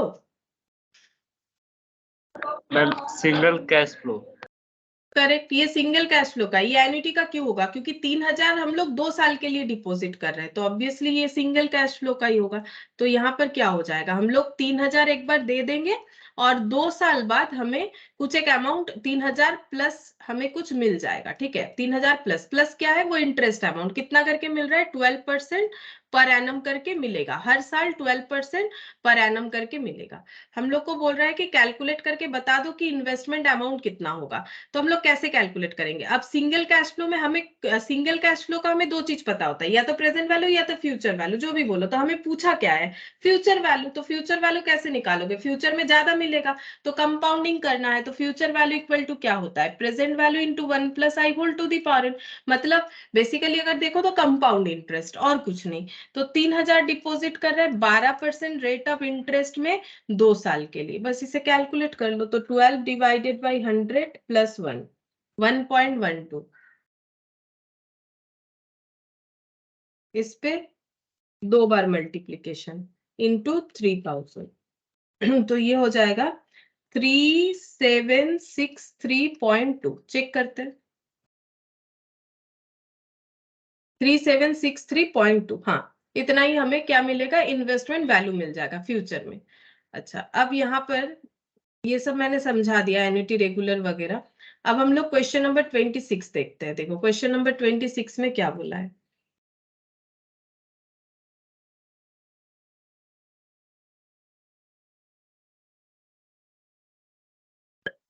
Find the future value of annuity. अब ये देखो क्वेश्चन, यहाँ एन्युटी बता ही दिया है तो आइडेंटिफाई करने का जरूरत नहीं क्वेश्चन किस चीज का है। फ्यूचर वैल्यू निकालने के लिए बोला है, ये भी पता चल गया। बट अब इतना पता करना है कि एन्युटी ड्यू है कि एन्युटी रेगुलर है, ये आइडेंटिफाई करना पड़ेगा। उस हिसाब से हमारा फॉर्मूला लगेगा। तो 500 रुपए हमें क्या करना है? एनुअली जमा करना है 7 साल के लिए। इंटरेस्ट मिलेगा 14%, कंपाउंडेड होगा इंटरेस्ट हम लोगों का, ठीक है। और यहाँ पर एक हिंट दे दिया है 1.14 होल टू दी पावर 7 का वैल्यू क्या होगा। तो ये हिंट हम लोग यूज कर लेंगे। तो है क्या स्कीम, क्या है? हम लोग को 500 रुपए जमा करना है 7 साल के लिए। अब देखो क्वेश्चन में जो भी मैंने लिखवाया वो सारा चीज हेल्प होगा। देखो यहाँ पढ़ के ना समझ में नहीं आया कि हमें 500 रुपए कब देना है, स्टार्टिंग फ्रॉम द पीरियड या एंडिंग फ्रॉम द पीरियड। जब कुछ नहीं बोलेगा तो हमेशा एन्युटी रेगुलर यानी एंडिंग फ्रॉम द पीरियड मानना है ना। ये देखो मैंने लिखवाया ना कि if question is silent about when instalment are starting we will use annuity regular. तो हम लोग ये मानेंगे रेगुलर का मतलब कि एंड में। तो 500 2 बार, 3 बार, 4 बार, 5 बार, 6 बार, 7 बार, ठीक है। तो यहाँ पर 500 एक बार जमा होगा, फिर 500 2, 3, 4, 5, 6, 7। लेकिन क्या हम लोग इतना बार कैलकुलेट करेंगे? नहीं, तभी तो हमें क्या करना है, तभी हमें इसका फॉर्मूला लगाना है। तो फ्यूचर वैल्यू निकालेंगे हम। ये 500 500 अगर ऐसे जमा करते जाएंगे तो फ्यूचर में हमें कितना मिलेगा ये पूछा जा रहा है। तो future value of annuity regular क्या होता है? Future value of annuity regular हो जाएगा a into 1 plus I whole to the power n minus 1 divided by i, ठीक है। ये फॉर्मूला थोड़ा सा करते करते याद हो जाएगा। तो 501 फॉर्मूले में ही है। आई का मतलब कितना परसेंट रेट ऑफ इंटरेस्ट पे बोला है? 14%। Whole to the power n का मतलब 7 माइनस 1 डिवाइडेड बाई 14%। बस अब इसको कैलकुलेट करना है, पूरा का पूरा कैलकुलेटर पे ही हो जाएगा। पहले तुम लोग 14 डिवाइडेड बाई 100 करो, आएगा 0.14। वहां 1 ऐड कर लो 1.14, 7 टाइम मल्टीप्लाई करो 2 3 4 5 6 7। तो मेरा आ रहा है 2.5022 ऐसे करके आ रहा है, -1 डिवाइडेड बाय 14, फिर परसेंटेज दबाओ 10.73 ऐसे आ रहा है इंटू 500। तो आंसर आ रहा है मेरा 5365.245 आ रहा है। तो 25 अप्रोक्स कर लेते हैं, चेक करते हैं कितना होगा आंसर। हाँ 5365.35, 5365 मेरा तो 25 आया, इनका 35 आ रहा है। इस वजह से क्योंकि इन्होंने ये 4 डिजिट लेके किया है, पूरा लेके नहीं किया है, ठीक है। हम लोग भी 4 डिजिट लेके कर सकते हैं, अभी तो फिलहाल हम लोग प्रैक्टिस कर रहे हैं। 4 डिजिट लेके करोगे तो आंसर के साथ टैली होने का चांसेस ज्यादा रहेगा, ठीक है। तो यहाँ पर हो गया क्वेश्चन नंबर 26। अब क्वेश्चन नंबर 27 देखते हैं। देखो यहाँ पर क्या बोला है, 200 is invested eight the end of each month. अब देखो यहाँ पर बोल दिया है 200 इन्वेस्ट करना है at the end of each month, her month के एंड में करते जाना है। यानी एन्युटी हर मंथ के एंड में अगर करते जाना है, 200 रुपए करके करते जाना है, तो एन्युटी हो जाएगा। और ये कैसा एन्युटी है? ये एन्युटी रेगुलर होगा, क्योंकि एंड में करने के लिए बोला है। In an account paying interest, ऐसे एक अकाउंट में जमा करना है जिसपे 6% पर एनम बेसिस पे इंटरेस्ट मिलेगा। कंपाउंडिंग कैसे होगा? इंटरेस्ट मंथली, मतलब मंथली इंटरेस्ट मिलेगा। What is the future value of the annuity after 10th payment? 10 number payment करने के बाद फ्यूचर वैल्यू ऑफ एन्युटी क्या होगा? तो देखते हैं, देखो कैसे हो जाएगा, इसका ड्रॉ करके देखते हैं। कितना बार करना है हमें? 10 बार, ठीक है। तो ऐसे करते हैं, 1 2 3 4 5 6 7 8 9 10। तो यहाँ पर 200 एंड में बोला है, 2 3 4 5 6 7 8 9 10, ठीक है। अच्छा, हम लोग को इन्वेस्ट करने के लिए बोला eight the end of each month account paying interest 6% per year compounded monthly. What is the future value of this annuity after 10th payment? 10 number payment के बाद कितना हो जाएगा, ठीक है। तो हम लोग को फ्यूचर वैल्यू पूछा है, पहला बात है, तो फ्यूचर वैल्यू का पहले फॉर्मूला लिख लेंगे, a into 1 plus I whole to the power n minus 1 divided by i. ये फॉर्मूला हो गया। यहाँ पर a कितना है? a का मतलब होता है एन्युटी का वैल्यू जो हम लोग रेगुलरली डिपॉजिट करेंगे, तो 200 रुपए, ठीक है। और 1 जैसे फॉर्मूले में है रहेगा। i का मतलब कितना है? i बताया है 6% पर ईयर, ठीक है। i जो है वो है 6% पर एनम, लेकिन इंटरेस्ट हमें मंथली मिलेगा, तो इसमें हमें 6% बाई 12 करना पड़ेगा, जैसे हम लोग करते हैं नॉर्मली। तो 6 डिवाइडेड बाई 12 करने से आएगा 0.5%। तो यहाँ पर इंटरेस्ट 0.5% बेसिस पे मिलेगा। और यहाँ पर n का वैल्यू कितना हो जाएगा ये हमें समझना पड़ेगा। देखो यहाँ पर n का वैल्यू हो जाएगा, ये हो गया 0.5%। n का मतलब है जितना बार हम लोग पेमेंट कर रहे हैं, तो 1 2, ये मतलब रेगुलर जो टाइम पीरियड होता है उसका बात है। तो 10 बार पेमेंट हो रहा है मंथली, तो 10 हो जाएगा, ठीक है। 10 बार पेमेंट हो रहा है तो 10 हो जाएगा। अब इसको हम लोग कैलकुलेट करेंगे, तो 0.5 डिवाइडेड बाई 100 प्लस 1 जितना भी आया into 10 times multiply, 2 3 4 5 6 7 8 9 10 minus 1 divided by 0.5% into 200, ठीक है। तो आंसर आ रहा है 511, मेरा 5114 आ रहा है। टैली तो नहीं हुआ। देखो आंसर जो है, आंसर है 2044। अच्छा, मेरा कुछ गलत कैलकुलेशन हो गया होगा, देख लेते हैं। यहाँ पर है 0.5%। अच्छा, 0.5 डिवाइडेड बाई 100, तो 0.005 plus 1 10 times 2 3 4 5 6 7 8 9 10 minus 1 divided by 0.5%। अच्छा, तो ये लिख लेते हैं एक बार, शायद कुछ गलत हो रहा है। 10.2280 आ रहा है, और इंटू 200। अच्छा, अब ठीक हुआ है 2045, तब कुछ गलत कैलकुलेशन हुआ होगा। 2045 आंसर आएगा, ये देखो 2045। तो इन लोगों ने 44 लिया है, क्योंकि 10.22 लिया है, मैंने 10.2280 लिया है, तो 45 आ रहा है। हम लोग ऑप्शन देख के अपना आंसर जो है लिख लेंगे, उसमें प्रॉब्लम नहीं होगा, ठीक है। फिलहाल हम लोग सीख लेते हैं। तो यहाँ पर हम लोगों को आइडेंटिफाई करना था एन्युटी का क्वेश्चन था कि नहीं, फिर फ्यूचर वैल्यू पूछा कि प्रेजेंट वैल्यू, और उसके बाद ये पूछा कि एन्युटी रेगुलर है कि एन्युटी ड्यू है।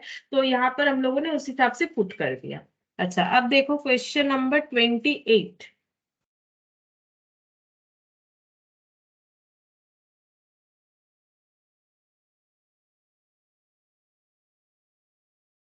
ये वाला देखो क्या बोल रहा है, Z invest 10,000 every year starting from today, मतलब एन्युटी ड्यू जब भी बता दिया एवरी ईयर में स्टार्टिंग फ्रॉम टुडे बोल रहा है, मतलब एन्युटी ड्यू का क्वेश्चन हो जाएगा, एन्युटी ड्यू का क्वेश्चन। 10 साल के लिए डिपॉजिट करेगा 10,000 करके। सपोज इंटरेस्ट रेट है 8% per annum compounded annually, calculate future value of annuity. हमें एन्युटी का फ्यूचर वैल्यू कैलकुलेट करके बताना है, ठीक है। और ये है एन्युटी ड्यू, तो कैसे कैलकुलेट होगा देखो। 28 नंबर में हमें क्या बोला है, क्वेश्चन कुछ इस तरह से है। देखो हम लोग को कितना डिपॉजिट करना है, 10,000 10 साल के लिए। 1 2 3 4 5 6 7 8 9 10, ठीक है। तो ये स्टार्टिंग फ्रॉम टुडे, तो यहाँ 10,000 10,000, फिर यहाँ पर, फिर यहाँ पर, फिर यहाँ पर आ जाएगा।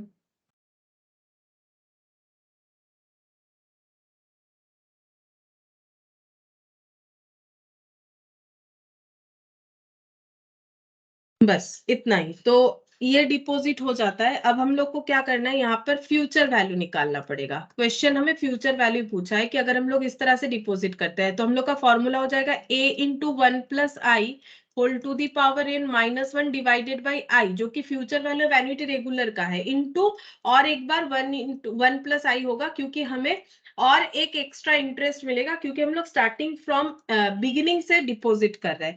तो ए का मतलब है जितना एन्युटी का अमाउंट डिपॉजिट हो रहा है, यानी 10,000, 1 प्लस आई, आई का मतलब होता है इंटरेस्ट रेट। अब इंटरेस्ट बोल रहा है 8% पर एनम, और दिया भी जाएगा उसी तरह से, तो ऐसे लिखेंगे। अच्छा 10 साल के लिए तो इंटू 10, मतलब sorry to the power 10 minus 1, और ये 8%, ठीक है। और 1 प्लस आई का मतलब 1 प्लस 8%। अब हम लोग देखते हैं कितना आंसर आ रहा है।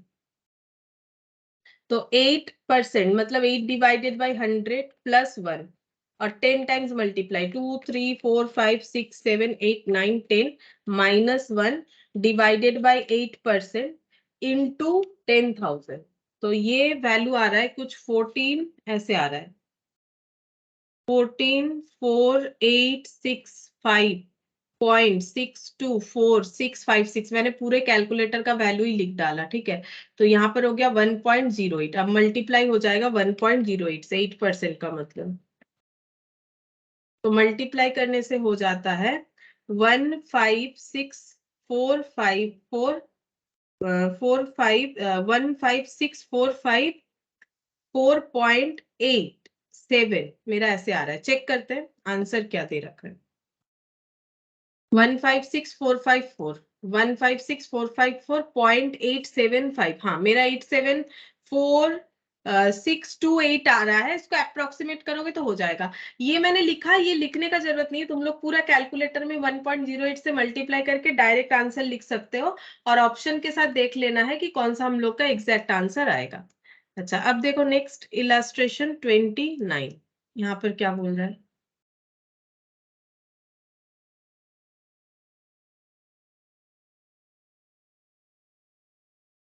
ये देखो, what is the present value of 1 rupee to be received after 2 years compounded annually at 10% interest rate. तो प्रेजेंट वैल्यू क्या होगा, क्वेश्चन हमें डायरेक्ट बता रहा है कि प्रेजेंट वैल्यू क्या होगा 2 साल बाद अगर किसी को 1 रुपीज मिलेगा। क्वेश्चन पढ़ के देखो, बोल रहा है what is the present value of ₹1 to be received after 2 years।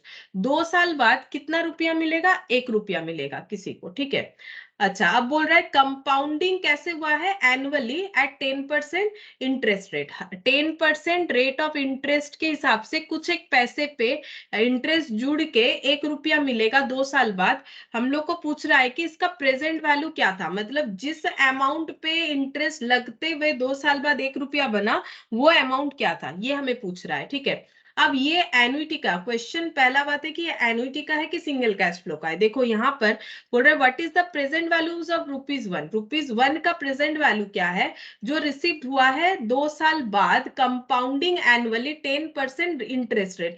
तो हमें यहाँ तो कुछ नहीं बोला है कि हम लोगों ने कुछ पैसा डिपॉजिट किया था रेगुलर बेसिस पे, ऐसा कुछ नहीं बोला है। 1 रुपए का 2 साल पहले का प्रेजेंट वैल्यू पूछ रहा है, तो कैसे निकालेंगे, प्रेजेंट वैल्यू का मतलब हो जाएगा डिस्काउंटिंग। तो future value divided by 1 plus I whole to the power n, है ना। तो 1 रुपए को हम लोग क्या करेंगे, डिस्काउंट करेंगे, तो हमें पता चल जाएगा कि कितना है। अब कैसे कंपाउंड हुआ था 10% रेट लग के, तो डिस्काउंट भी उसी तरह से करेंगे, तो समझ में आ जाएगा कि कितना वैल्यू था।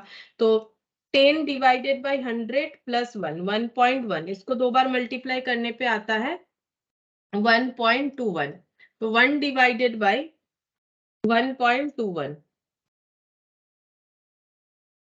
तो आंसर हो गया 0.826, 0.8264, काफी सारा डिजिट्स जो है दिया हुआ है, तो देखते हैं 0.83, ठीक है, 0.83 अप्रोक्स। तो ये आंसर निकल के आ गया। बट ये पहचानना जरूरी है कि ये एन्युटी था कि नहीं। ऐसा नहीं कि इसमें फ्यूचर प्रेजेंट वैल्यू पे एन्युटी लगा दो, नहीं, ये एन्युटी था कहाँ कहाँ बोला था कि हम लोगों ने रेगुलर बेसिस पे कोई पैसा डिपॉजिट किया था, ऐसा तो नहीं बोला था। कुछ एक पैसा 10% रेट पे इन्वेस्टमेंट में 1 रुपया बना है, तो वो पैसा कितना था, मतलब इस पैसे का प्रेजेंट वैल्यू क्या था, वो पूछा गया था।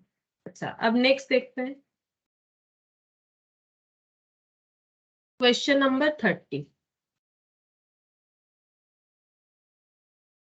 Find the present value of 10,000। अब बोल रहा है 10,000 का प्रेजेंट वैल्यू निकालो, मतलब 10,000 फ्यूचर वैल्यू है to be required after 5 years, मतलब ये 5 साल बाद 10,000 अगर मिलेगा if the interest rate is 9%, अगर इंटरेस्ट रेट हम लोग का 9% है, find the present value of 10,000, ऐसे बोला है।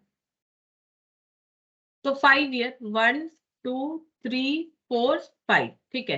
क्वेश्चन देखो क्या बोल रहा है, find the present value of 10,000, मतलब 10,000 फ्यूचर वैल्यू है, डेफिनेटली वो प्रेजेंट वैल्यू नहीं है, क्योंकि 10,000 का प्रेजेंट वैल्यू निकालने के लिए बोल रहा है।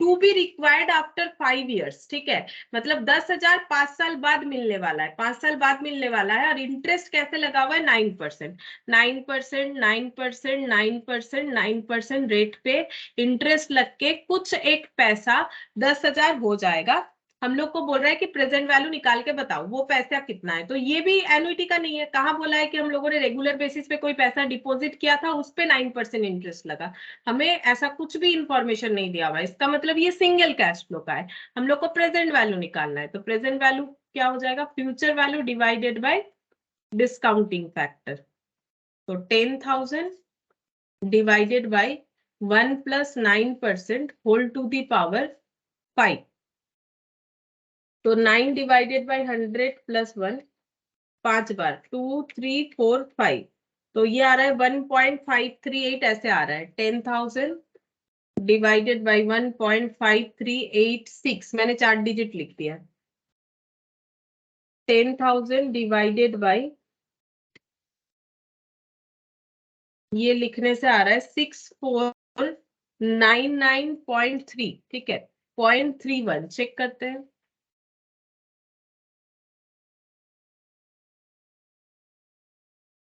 6499.42 है मेरा, तो 0.31 आ रहा है, ठीक है, चलो कोई बात नहीं, वो शायद अप्रोक्सीमेशन के वजह से 0.31 और 0.42 का डिफरेंस आ रहा है।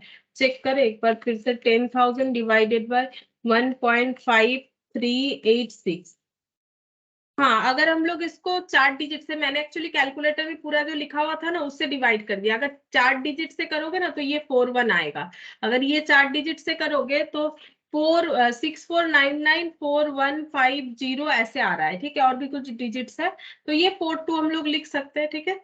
अच्छा, अब 31, क्वेश्चन नंबर 31 देखते हैं क्या बोला है।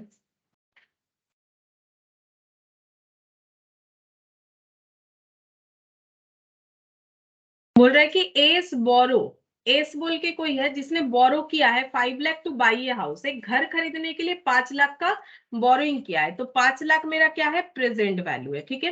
If he pays equal installment for 20 years, अब बोल रहा है उनको इक्वल इंस्टॉलमेंट 20 साल के लिए देना पड़ेगा ये लोन लेने के लिए, मतलब एन्युटी का कंसेप्ट आ गया। 20 साल के लिए अगर एक ही जैसा अमाउंट हमें इक्वली पे करते जाना है तो एन्युटी हो गया, and 10% interest on outstanding balance, और बोल रहा है कि जितना भी इंटरेस्ट लगेगा तो वो आउटस्टैंडिंग बैलेंस पे लगता जाएगा। What will be the equal annual installment, मतलब एनुअल इंस्टॉलमेंट बताओ, मतलब एन्युटी बताओ, इक्वल एनुअल इंस्टॉलमेंट पूछा है, मतलब एन्युटी बताने के लिए बोला है। तो हमारे पास एन्युटी का प्रेजेंट वैल्यू है, बेसिकली ये हो गया कि हमारे पास एन्युटी का प्रेजेंट वैल्यू है। प्रेजेंट वैल्यू कितना है, 5 लाख, 5 लाख आज के डेट पे लोन लिया गया है, कितने साल के लिए, 20 साल के लिए, ठीक है। अच्छा, इंटरेस्ट रेट कितना है लोन पे? 10% पर एनम। हम लोगों को पूछा जा रहा है ये 20 साल तक जो हम लोग इंस्टॉलमेंट देंगे, इंस्टॉलमेंट का अमाउंट बताओ, इंस्टॉलमेंट का अमाउंट बताओ। तो यानी एन्युटी। अब हमें क्या निकाल के देना है? हमारे पास प्रेजेंट वैल्यू है, इसी से हमें क्वेश्चन को सॉल्व करना पड़ेगा। तो अगर हमारे पास प्रेजेंट वैल्यू है तो हम लोग प्रेजेंट वैल्यू का फॉर्मूला लिखेंगे। एन्युटी का प्रेजेंट वैल्यू का फॉर्मूला होता है A divided by I, 1 minus 1 divided by 1 plus I whole to the power N. हम दिखा देते हैं, ये देखो मैंने लिखवाया थोड़ी देर पहले, ये रहा A by I 1 minus 1 divided by 1 plus I whole to the power N minus whole to the power N, ठीक है। तो ए प्रेजेंट वैल्यू कितना है? 5 लाख। ए हमें निकालना पड़ेगा, आई है 10%, 20 साल का लोन लिया गया है तो टू दी पावर 20। अब चेक करते हैं कितना होगा। तो कैसे कैलकुलेट होगा, पहले ये कैलकुलेट कर लेंगे, ठीक है।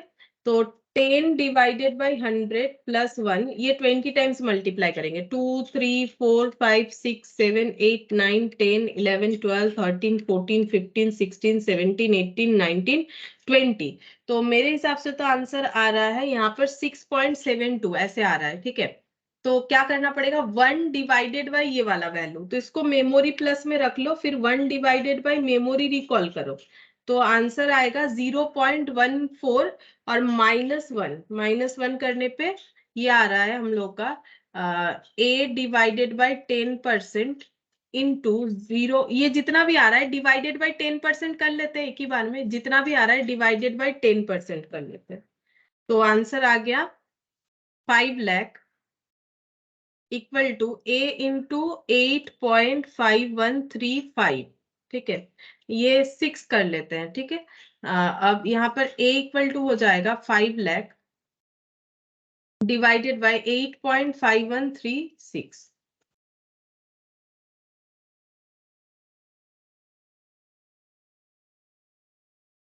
तो आंसर आ गया 58,729.5, मतलब 730। हम कैलकुलेशन एक बार दिखा देंगे अगर नहीं समझ में आया तो। ये देखो 58,729.84, 58,729। एक्चुअली 29 आ रहा है, मैंने उसको मतलब राउंड में करके इसको ऐसे मैंने 30 कर दिया, 29.56 आ रहा है। हम दिखा देते हैं ये कैलकुलेशन कैसे कर सकते हो, एक बार ये कैलकुलेशन हम समझा देते हैं। ये देखो, इसके लिए हम लोग, मैंने पहले क्या किया, 10 डिवाइडेड बाई 100 कर लिया। तो जितना भी वैल्यू आया +1, इसको 20 टाइम्स मल्टीप्लाई करना है। 2 3 4 5 6 7 8 9 10 11 12 13 14 15 16 17 18 19 20, ठीक है। अब क्या करना है, मेमोरी प्लस में रख लेना है इस वैल्यू को, फिर 1 डिवाइडेड बाई मेमोरी रिकॉल करेंगे। तो आंसर आ जाएगा कुछ इस तरह से, ठीक है। मतलब ये हो गया, ये वाला पोर्शन कंप्लीट हो गया। -1 करो, तो -1 करने से तो ये नेगेटिव में आएगा। एक्चुअली मैंने बाद में -1 लिखा ना, तभी नेगेटिव आ रहा है। तो हम लोग इसको पॉजिटिव करने के लिए क्या करेंगे, प्लस माइनस का यूज करेंगे, ये पॉजिटिव हो गया। तो बेसिकली ये वाला जो कैलकुलेशन है ये हम लोगों ने कंप्लीट कर लिया। अब डिवाइडेड बाई 10% कर लेंगे, 10% करने से हमारे पास ये वाला वैल्यू निकल के आएगा। तो ये देखो डिवाइडेड बाई 10% इक्वल टू, तो 8.513, ठीक है। ये देखो 8.5136 ऐसे आ रहा है, 8.5136 इंटू यहाँ पर। अच्छा, ये जो वैल्यू है अब divided by 5 lakh divided by 4 digit लेके कर लो, तो ये 4 डिजिट लिख लो, फिर 5 लाख डिवाइडेड बाय कर लो, आंसर आ जाएगा, ठीक है। तो इस तरह से कैलकुलेशन करना पड़ेगा। तो यहाँ पर हम लोग का पता चल गया आंसर कि 5 लाख का जो लोन है वो इतने इंटरेस्ट में 20 साल बाद इतना, मतलब हम लोग इतना इंटरेस्ट पे कर रहे हैं 8729, ठीक है। 5 लाख की जगह हम लोग इतना इंटरेस्ट पे कर रहे हैं। अच्छा, हम लोग को इंटरेस्ट पूछा नहीं है, वैसे हमें पूछा था कि ये बताने के लिए कि लोन अमाउंट, अच्छा लोन अमाउंट पूछा था। तो ये तो लोन अमाउंट निकला, ये इंटरेस्ट क्यों होगा, ये क्या हो गया लोन अमाउंट। तो हम लोग इतना करके ईएमआई भरेंगे, 58,729 करके ईएमआई देना पड़ेगा। क्वेश्चन नंबर 32 बोल रहा है 5,000 is paid every year for 10 years to pay off a loan. एक लोन को रीपे करने के लिए 5,000 करके हर साल 10 साल तक देते जाना है। तो 5,000 किस चीज का वैल्यू हो जाएगा? एन्युटी। अगर हमें 5,000 हर साल पे करना है तो 5,000 हम लोग का एन्युटी हो जाएगा। What is the loan amount if interest rate will be 14% per annum compounded annually. तो यहाँ पर लोन अमाउंट ढूंढने के लिए बोला है, ठीक है। तो लोन अमाउंट मतलब प्रेजेंट वैल्यू एन्युटी का, क्योंकि लोन जो है वो प्रेजेंट वैल्यू को बताता है। तो ईएमआई तो पता है, ईएमआई का वैल्यू है हम लोग का, मतलब जो इंस्टॉलमेंट है वो 5,000 करके है,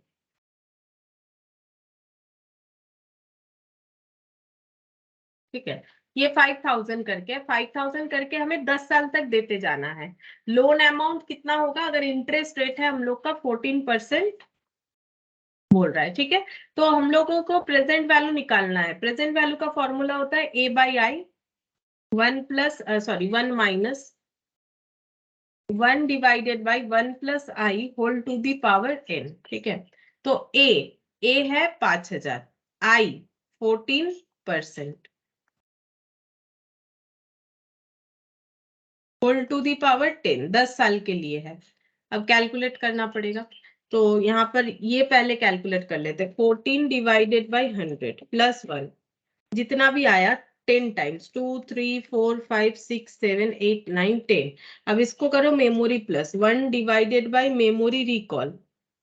तो जो भी आंसर आया -1, जितना भी आया उसको प्लस माइनस करके हम लोग नेगेटिव हटा देंगे, इनटू 5,000, ये वाला जो है डिवाइडेड बाई 14%।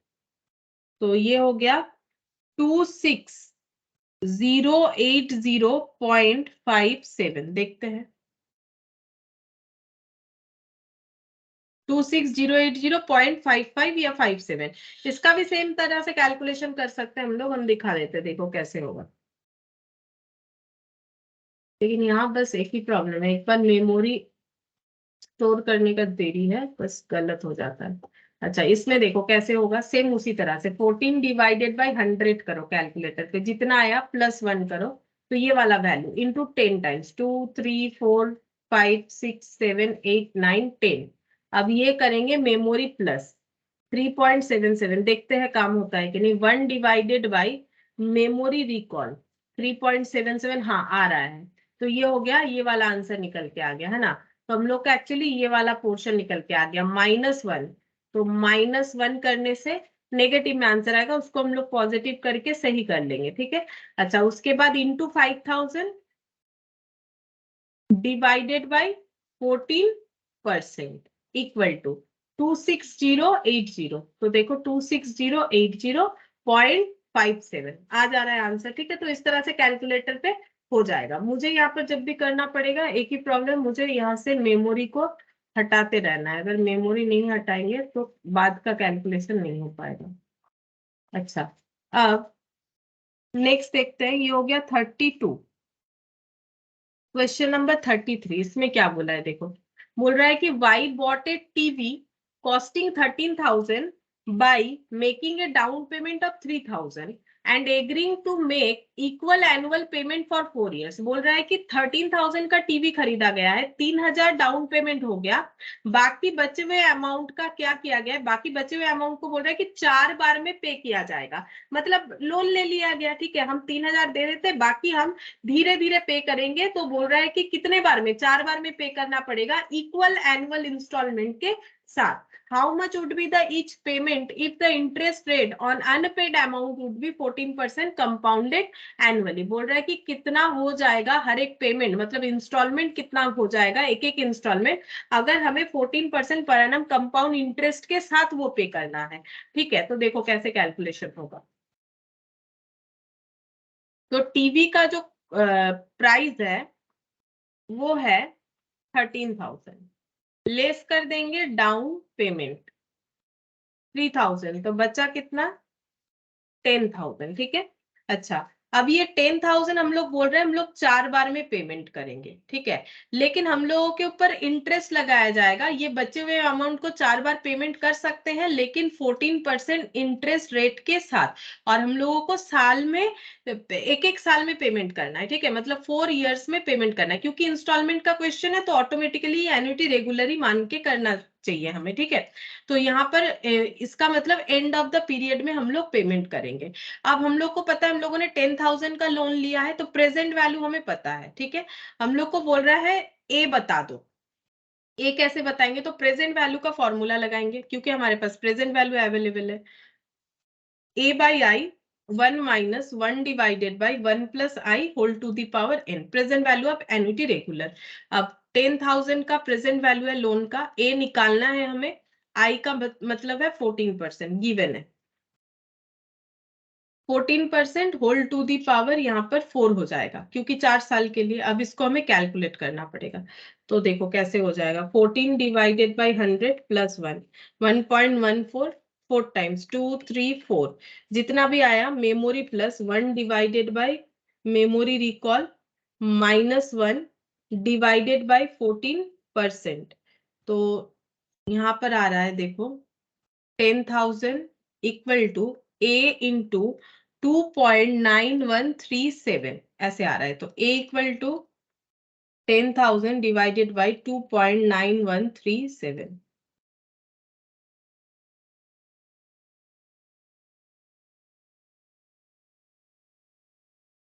9137, तो इसमें आंसर आ रहा है 3432, मतलब 3,432 रुपीज का हम लोग का ईएमआई होगा।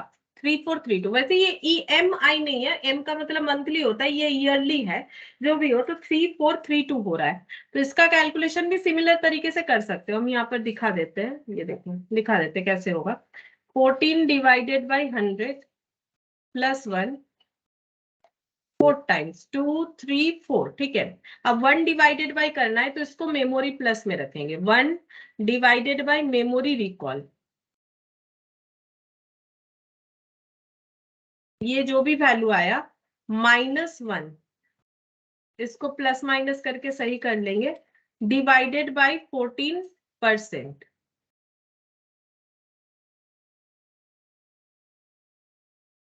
इक्वल टू 2.9, ये देखो 2.9137, ये देखो दिखा देते हैं 2.9137, ठीक है। ऐसे करके तुम लोग कैलकुलेटर पे कर सकते हो, मेमोरी प्लस का यूज करके, तभी जल्दी होगा, ठीक है।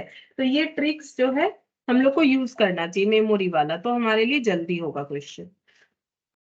अच्छा, अब ये हो गया हम लोग का 34 वाला। देखो अब यहाँ पर क्या बोल रहा है, suppose your mom decide to gift you 10,000 every year starting from today. तो बोल रहा है कि माँ ने डिसाइड किया है कि 10,000 करके हमें हर साल गिफ्ट में दिया जाएगा, और ये स्टार्टिंग फ्रॉम टुडे है। स्टार्टिंग फ्रॉम टुडे मतलब एनुइटी ड्यू, ठीक है। अब एनुइटी क्यों है, क्योंकि अगर 10,000 एक पर्टिकुलर अमाउंट हर साल अगर हमें दिया जाएगा तो ये एनुइटी हो गया। For the next 5 year, specific period भी है, अगले 5 साल के लिए ऐसा चलेगा। You deposit this amount in bank as and when you received and get 10% per annum interest rate compounded annually. जब भी पैसा मिला हम लोगों ने वो पैसा बैंक में डिपॉजिट कर दिया और बैंक ने हमें 10% इंटरेस्ट दिया। What is the present value of the annuity, annuity का प्रेजेंट वैल्यू क्या है ये पूछ रहा है, ठीक है। तो देखो कैसे होगा कैलकुलेशन।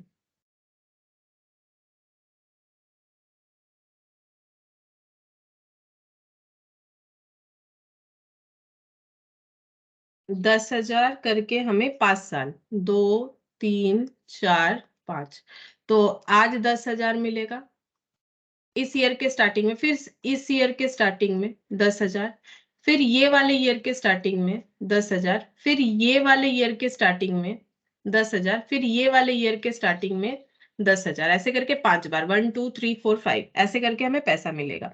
ये एन्युटी ड्यू का क्वेश्चन है, ठीक है। अब हमें बोल रहा है कि हम लोगों को जब भी ये पैसा मिलता है हम लोग इसे डिपॉजिट कर देते हैं बैंक में, और बैंक में डिपॉजिट करने पे बैंक वालों ने हमें 10% पर एनम बेसिस पे इंटरेस्ट दिया है। तो कैसे हम लोग कैलकुलेट करेंगे, हम लोग को बोला है प्रेजेंट वैल्यू निकालने के लिए, ठीक है, डायरेक्टली बोल दिया है प्रेजेंट वैल्यू निकालो। तो प्रेजेंट वैल्यू होगा ऑफ एन्युटी ड्यू, ठीक है। Present value of annuity due formula देखो यहाँ पर क्या लिखवाया है मैंने, present value of annuity regular for one shorter period, ठीक है, प्लस इनिशियल कैश फ्लो। तो ये एन्युटी रेगुलर का जो फॉर्मूला है वो होगा प्लस इनिशियल कैश फ्लो होगा। मतलब एन्युटी रेगुलर का फॉर्मूला क्या है, A by I 1 minus 1 divided by 1 plus I whole to the power n, ठीक है, प्लस यहाँ पर हो जाएगा इनिशियल कैश फ्लो। अब ये क्यों हो रहा है, इनिशियल कैश फ्लो क्यों हो रहा है, क्योंकि देखो ये 10,000 पे हमें इंटरेस्ट मिलेगा पूरे 4 साल 5 साल, 1 2 3 4 5, ये 10,000 पे 1 2 3 4, ये 10,000 पे 3, ये 10,000 पे 2 और ये 10,000 पे 1, ठीक है। क्योंकि एन्युटी रेगुलर वाले फॉर्मूले से हम लोग एन्युटी ड्यू वाला बना रहे हैं, तो एन्युटी रेगुलर वाले फॉर्मूला का मतलब होता है कि एंड में हम लोग मानते हैं, तो वहां पर हम लोग एक जो है इंटरेस्ट कम ऐड करते हैं। अब ये तो हमें फ्यूचर वैल्यू नहीं निकालना है कि कंपाउंडिंग करेंगे, हमें डिस्काउंटिंग करना है, ठीक है। तो इसीलिए यहाँ पर डिस्काउंट एक वैल्यू हम लोग कम करेंगे और इनिशियल कैश फ्लो को ऐड करेंगे एन्युटी ड्यू में, इस तरह से करेंगे, ठीक है। एन्युटी ड्यू का मतलब इमीडिएट होता है, तो एन्युटी ड्यू में यहाँ पर देखो ए का मतलब हो जाता है 10,000, ठीक है, और आई का मतलब है हम लोग को given 10%, 1 minus 1 divided by 1 plus 10% whole to the power ये 4 होगा, ठीक है। एक वैल्यू कम होगा, देखो वैसे ये 5 साल के लिए डिपॉजिट होगा, लेकिन हम लोग यहाँ पर 4 साल का यहाँ पर फ्यूचर प्रेजेंट वैल्यू काउंट करेंगे, 4 साल का प्रेजेंट वैल्यू निकालेंगे और लास्ट का हम लोग ऐड करेंगे, इनिशियल कैश फ्लो को ऐड कर देंगे जो लास्ट वाला डिपॉजिट है। मतलब यहाँ पर 5 बार हम लोग 10,000 दे रहे हैं, 4 10,000 पे हम लोग प्रेजेंट वैल्यू निकालेंगे और लास्ट वाले का प्रेजेंट वैल्यू 10,000 ही होगा। ऐसा क्यों हो रहा है समझो, ये ऐसा फॉर्मूला क्यों बना है। पहला बात है, यहाँ पर जो हम लोग फॉर्मूला निकाल रहे हैं उससे हम लोग प्रेजेंट वैल्यू निकाल रहे हैं कि जो 10,000 आज दे रहे हैं उसके आज का वैल्यू क्या है, ठीक है। मतलब ये 10,000 का आज का वैल्यू, ये 10,000 का आज का वैल्यू, ये 10,000 का आज का वैल्यू, ये 10,000 का आज का वैल्यू, ये 10,000 का आज का वैल्यू। मतलब हम लोग जो लास्ट 10,000 देंगे उसका आज के डेट का वैल्यू क्या है। हम 5 साल तक 10,000 डिपॉजिट करते जाएंगे, मतलब 2023 के स्टार्टिंग में किया, फिर 2024 में करेंगे, 2025 में करेंगे, 2026 में और 2027 में करेंगे। अब हम ये कैलकुलेट करना चाहते हैं जो 2027 में जो 10,000 हम लोग डिपॉजिट करेंगे उसका आज के डेट पे, मतलब 2023 में वैल्यू क्या है, 2026 का 23 में वैल्यू क्या है, 2025 वाला 10,000 का 23 में वैल्यू क्या है और 24 वाला का क्या है। तो 23 वाला का तो उतना ही रहेगा, उस पर तो कोई मतलब डिस्काउंटिंग फैक्टर इंपैक्ट ही नहीं डालेगा, उसका वैल्यू 10,000 ही रहेगा। तो इसीलिए एक इनिशियल कैश फ्लो हमारा ऐसे ही ऐड होगा और बाकी सबका वैल्यू जो है चेंजेस होगा उसका हमारा डिस्काउंटिंग होगा, ठीक है। ये 4 का डिस्काउंटिंग होगा इसीलिए 4, इसका नहीं होगा इसीलिए ये एज इट इज रहेगा, क्योंकि वो तो आज के डेट का वैल्यू जो है वही रहेगा, उसका तो और कोई कंपाउंडिंग सॉरी डिस्काउंटिंग नहीं हो रहा है। लेकिन ये सबका होगा कि ये 10,000 का आज के डेट का वैल्यू, ये 10,000 का आज के डेट का वैल्यू, ये 10,000 का आज के डेट का वैल्यू, ये 10,000 का आज के डेट का वैल्यू, ये हमें कैलकुलेट करना पड़ेगा।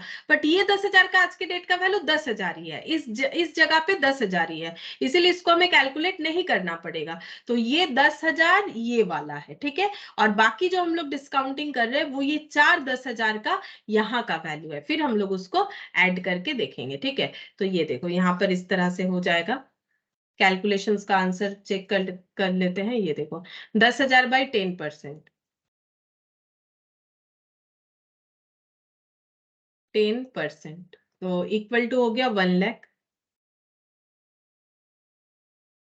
और ये वैल्यू हो जाएगा 10 डिवाइडेड बाई 100 प्लस 1 1 2 3 4, ठीक है। 1.4641 आ रहा है, मेमोरी प्लस कर देते, 1 डिवाइडेड बाई मेमोरी रिकॉल जितना भी आ रहा है -1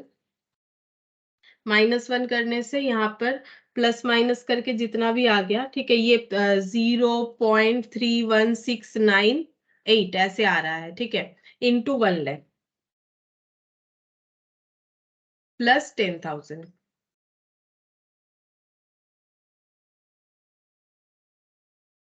यहाँ पर वैल्यू आ गया हम लोग का 41,698 ऐसे आ रहा है। देखते हैं आंसर हमारा टैली हुआ कि नहीं। 41,698, हाँ। पॉइंट मेरा ना 0.65 आ रहा है, इनका 70 है, वो शायद अप्रोक्सीमेशन की वजह से कि उन्होंने कुछ और डिजिट लिया होगा, हम लोगों ने कुछ और डिजिट लिया होगा, ठीक है। तो इस तरह से कैलकुलेट करने से हम लोग का आंसर ये वाला आ जाएगा। तो अगर हम लोग इस तरह से डिपॉजिट करेंगे तो ये हो जाएगा। और देखो मैंने ये फॉर्मूला का मतलब भी समझा दिया, क्यों यहाँ पर इनिशियल कैश फ्लो इस तरह से ऐड हो रहा है, किस पे, हमारा डिस्काउंटिंग हो रहा है। प्रेजेंट वैल्यू का मतलब होता है डिस्काउंटिंग करके कैलकुलेट करना, इसीलिए डिवाइड है। देखो डिस्काउंटिंग है बोल के ना, ये देखो ये डिस्काउंटिंग है, इसीलिए तो डिवाइड किया हुआ है कि 1 रुपए का वैल्यू अगर 1 साल बाद 1 रुपया 10 पैसा हो जाएगा, तो अगर हम लोग 1/1.10 करेंगे ना, तो हमें ये पता चल जाएगा कि हमारा प्रेजेंट वैल्यू कितना है, ठीक है। प्रेजेंट वैल्यू कितना है ये हमें पता चल जाएगा, तो वही यहाँ पर किया हुआ है। और ये -1 करने से हम लोगों को जो इंटरेस्ट है वो पता चल जाएगा, फिर 10% उसका बेस हो जाएगा, और 10,000 के लिए कितना होगा, इस हिसाब से हम लोग का फॉर्मूला बना हुआ है। अच्छा, अब यहाँ पर नेक्स्ट देखते हैं, ये सिंकिंग फंड का ये क्वेश्चन नंबर 35, ठीक है। सिंकिंग फंड हमें अलग से पढ़ने का जरूरत नहीं है, ये हम लोग ऐसे ही क्वेश्चन में समझ जाएंगे। देखो ये क्वेश्चन करने से समझ में आएगा। How much amount is required to be invested every year, हर साल कितना पैसा इन्वेस्ट करना पड़ेगा, सो एज टू एक्यूमुलेट, ताकि हम लोग जमा कर पाए 3 lakh eight the end of 10 year, ठीक है। 10 साल बाद हमारे पास 3 लाख रुपए हो, अगर हमें ऐसा चाहिए तो कितना पैसा हमें जमा करते रहना पड़ेगा। और एनुअल इंटरेस्ट रेट है, बोल रहा है इंटरेस्ट रेट है 10% पर एनम, ठीक है। हर साल अगर हमें इंटरेस्ट 10% पर एनम मिलेगा, तो बोल रहे कितना पैसा जमा करे हर साल, कितने साल के लिए, 10 साल के लिए, ठीक है, 10 साल के लिए, ताकि हम लोगों का 3 लाख रुपीस बन जाए। तो कितना पैसा हर बार जमा करना है, इसका मतलब एन्युटी हो गया कि कुछ एक अमाउंट हमें जमा करते जाना है, उस पे 10 साल में 3 लाख हो जाएगा। तो 3 लाख क्या है, फ्यूचर वैल्यू। तो हमें फ्यूचर वैल्यू दे रखा है, फ्यूचर वैल्यू से हमें ए निकालना है। अब ये हमें नहीं बताया है कि एन्युटी ड्यू है कि रेगुलर, अगर क्वेश्चन साइलेंट है तो ऑलवेज एजम्पशन कि annuity regular, a into 1 + i whole to the power n -1 divided by i, ठीक है। तो फ्यूचर वैल्यू है 3 लाख, ए निकालना पड़ेगा 1 + 10% होल टू द पावर 10, और i का मतलब यहाँ पर 10%। तो देखो कितना हो जाएगा, 10 डिवाइडेड बाई 100 + 1, 2 3 4 5 6 7 8 9 10 -1 डिवाइडेड बाई 10%। तो ये हो रहा है 3 lakh equal to a into 15.937 ऐसे आ रहा है मेरा, ठीक है, 9374, 3 लाख डिवाइडेड बाई, ये करने से आ जाएगा 18,823.618, मतलब 62, चेक करते हैं, 18,823.62, हाँ आंसर टैली हुआ। यही सिंकिंग फंड था। सिंकिंग फंड का मतलब है कि अगर हमें फ्यूचर में कुछ एक स्पेसिफिक अमाउंट चाहिए, ठीक है, तो हम लोग क्या कर सकते हैं, उसके लिए फंड बना सकते हैं। ये देखो, it is the fund credited for a specific purpose, हमें कुछ स्पेसिफिक पर्पस, जैसे हमें कुछ गाड़ी खरीदना है, ठीक है, या फिर जैसे मान लो क्लब वगैरह में सिंकिंग फंड बना के रखते हैं प्राइज व्राइज देने के लिए। ये देखो, if the fund credited for a specific purpose by way of sequence of periodic payment over a time period at the specific interest rate। जैसे मान लो घर पे अगर तुम लोग के नाम पे कोई सिंकिंग फंड बना हुआ है पढ़ाई के लिए, ठीक है, कि अगर पढ़ना है फ्यूचर में तो ये पैसा यहाँ से हम लोग ले सकते हैं, मतलब फंड बना के रखा गया है, रेगुलर एक पैसा डिपॉजिट करके एक फंड बनाया गया है, इसको बोला जाता है सिंकिंग फंड। कोई स्पेसिफिक पर्पस के लिए अगर हम लोग सिक्वेंशियली पेमेंट करते हैं over a period of time और हमें उस पर इंटरेस्ट भी मिलता है, तो उसी सिंकिंग फंड बोलते हैं। Interest is compounded at the end of every period. Size of the sinking fund deposited is computed। ये देखो ये फॉर्मूला दिया है, लेकिन हमें जरूरत क्या है इस तरह के फॉर्मूले का, अलग अलग इतना फॉर्मूले का हमें कोई जरूरत नहीं, हम लोग बिना फॉर्मूले के भी सेम प्रोसेस में कर सकते हैं, क्योंकि हमें बता दिया हमें हम लोग का फंड में जो है फ्यूचर में हमें 3 लाख मिलना चाहिए, तो कितना करके आज के डेट पे जमा करें ताकि फ्यूचर में 3 लाख मिल जाए, अगर इंटरेस्ट रेट हम लोग का 10% पर एनम है, 10 साल के लिए जमा कर रहे हैं पैसा, तो कितना होगा, ठीक है। तो इस तरह से हम लोग कर सकते हैं। अब देखो ये 35 हो जाने के बाद, इसके बाद जो क्वेश्चंस है ना, इसमें हम लोग जो है डायरेक्टली, ये सब हमें जरूरत नहीं होगा, हम लोग डायरेक्टली इसके बाद जो है यहाँ पर 4C जो है ये वाला कर पाएंगे, ठीक है। तो तुम लोग ये पीडीएफ अगर शेयर नहीं है, मुझे एक बार बोलोगे तो हम शेयर कर देंगे। 4C का हम लोग नेक्स्ट क्लास में इसे कर सकते हैं। हम होमवर्क दे रहे हैं, एक बार तुम लोग चाहो तो खुद से भी एक बार ट्राई करके देख सकते हो, क्योंकि और हमें कुछ नहीं सीखना है यहाँ पर, जो सीखा है हम लोग के लिए काफी है। 4C का हम लोग होमवर्क देख सकते हैं, 4C, और एक हम लोग का एडिशनल क्वेश्चन बैंक है वो भी हम लोग करेंगे। ठीक है, फिर आज इतना ही।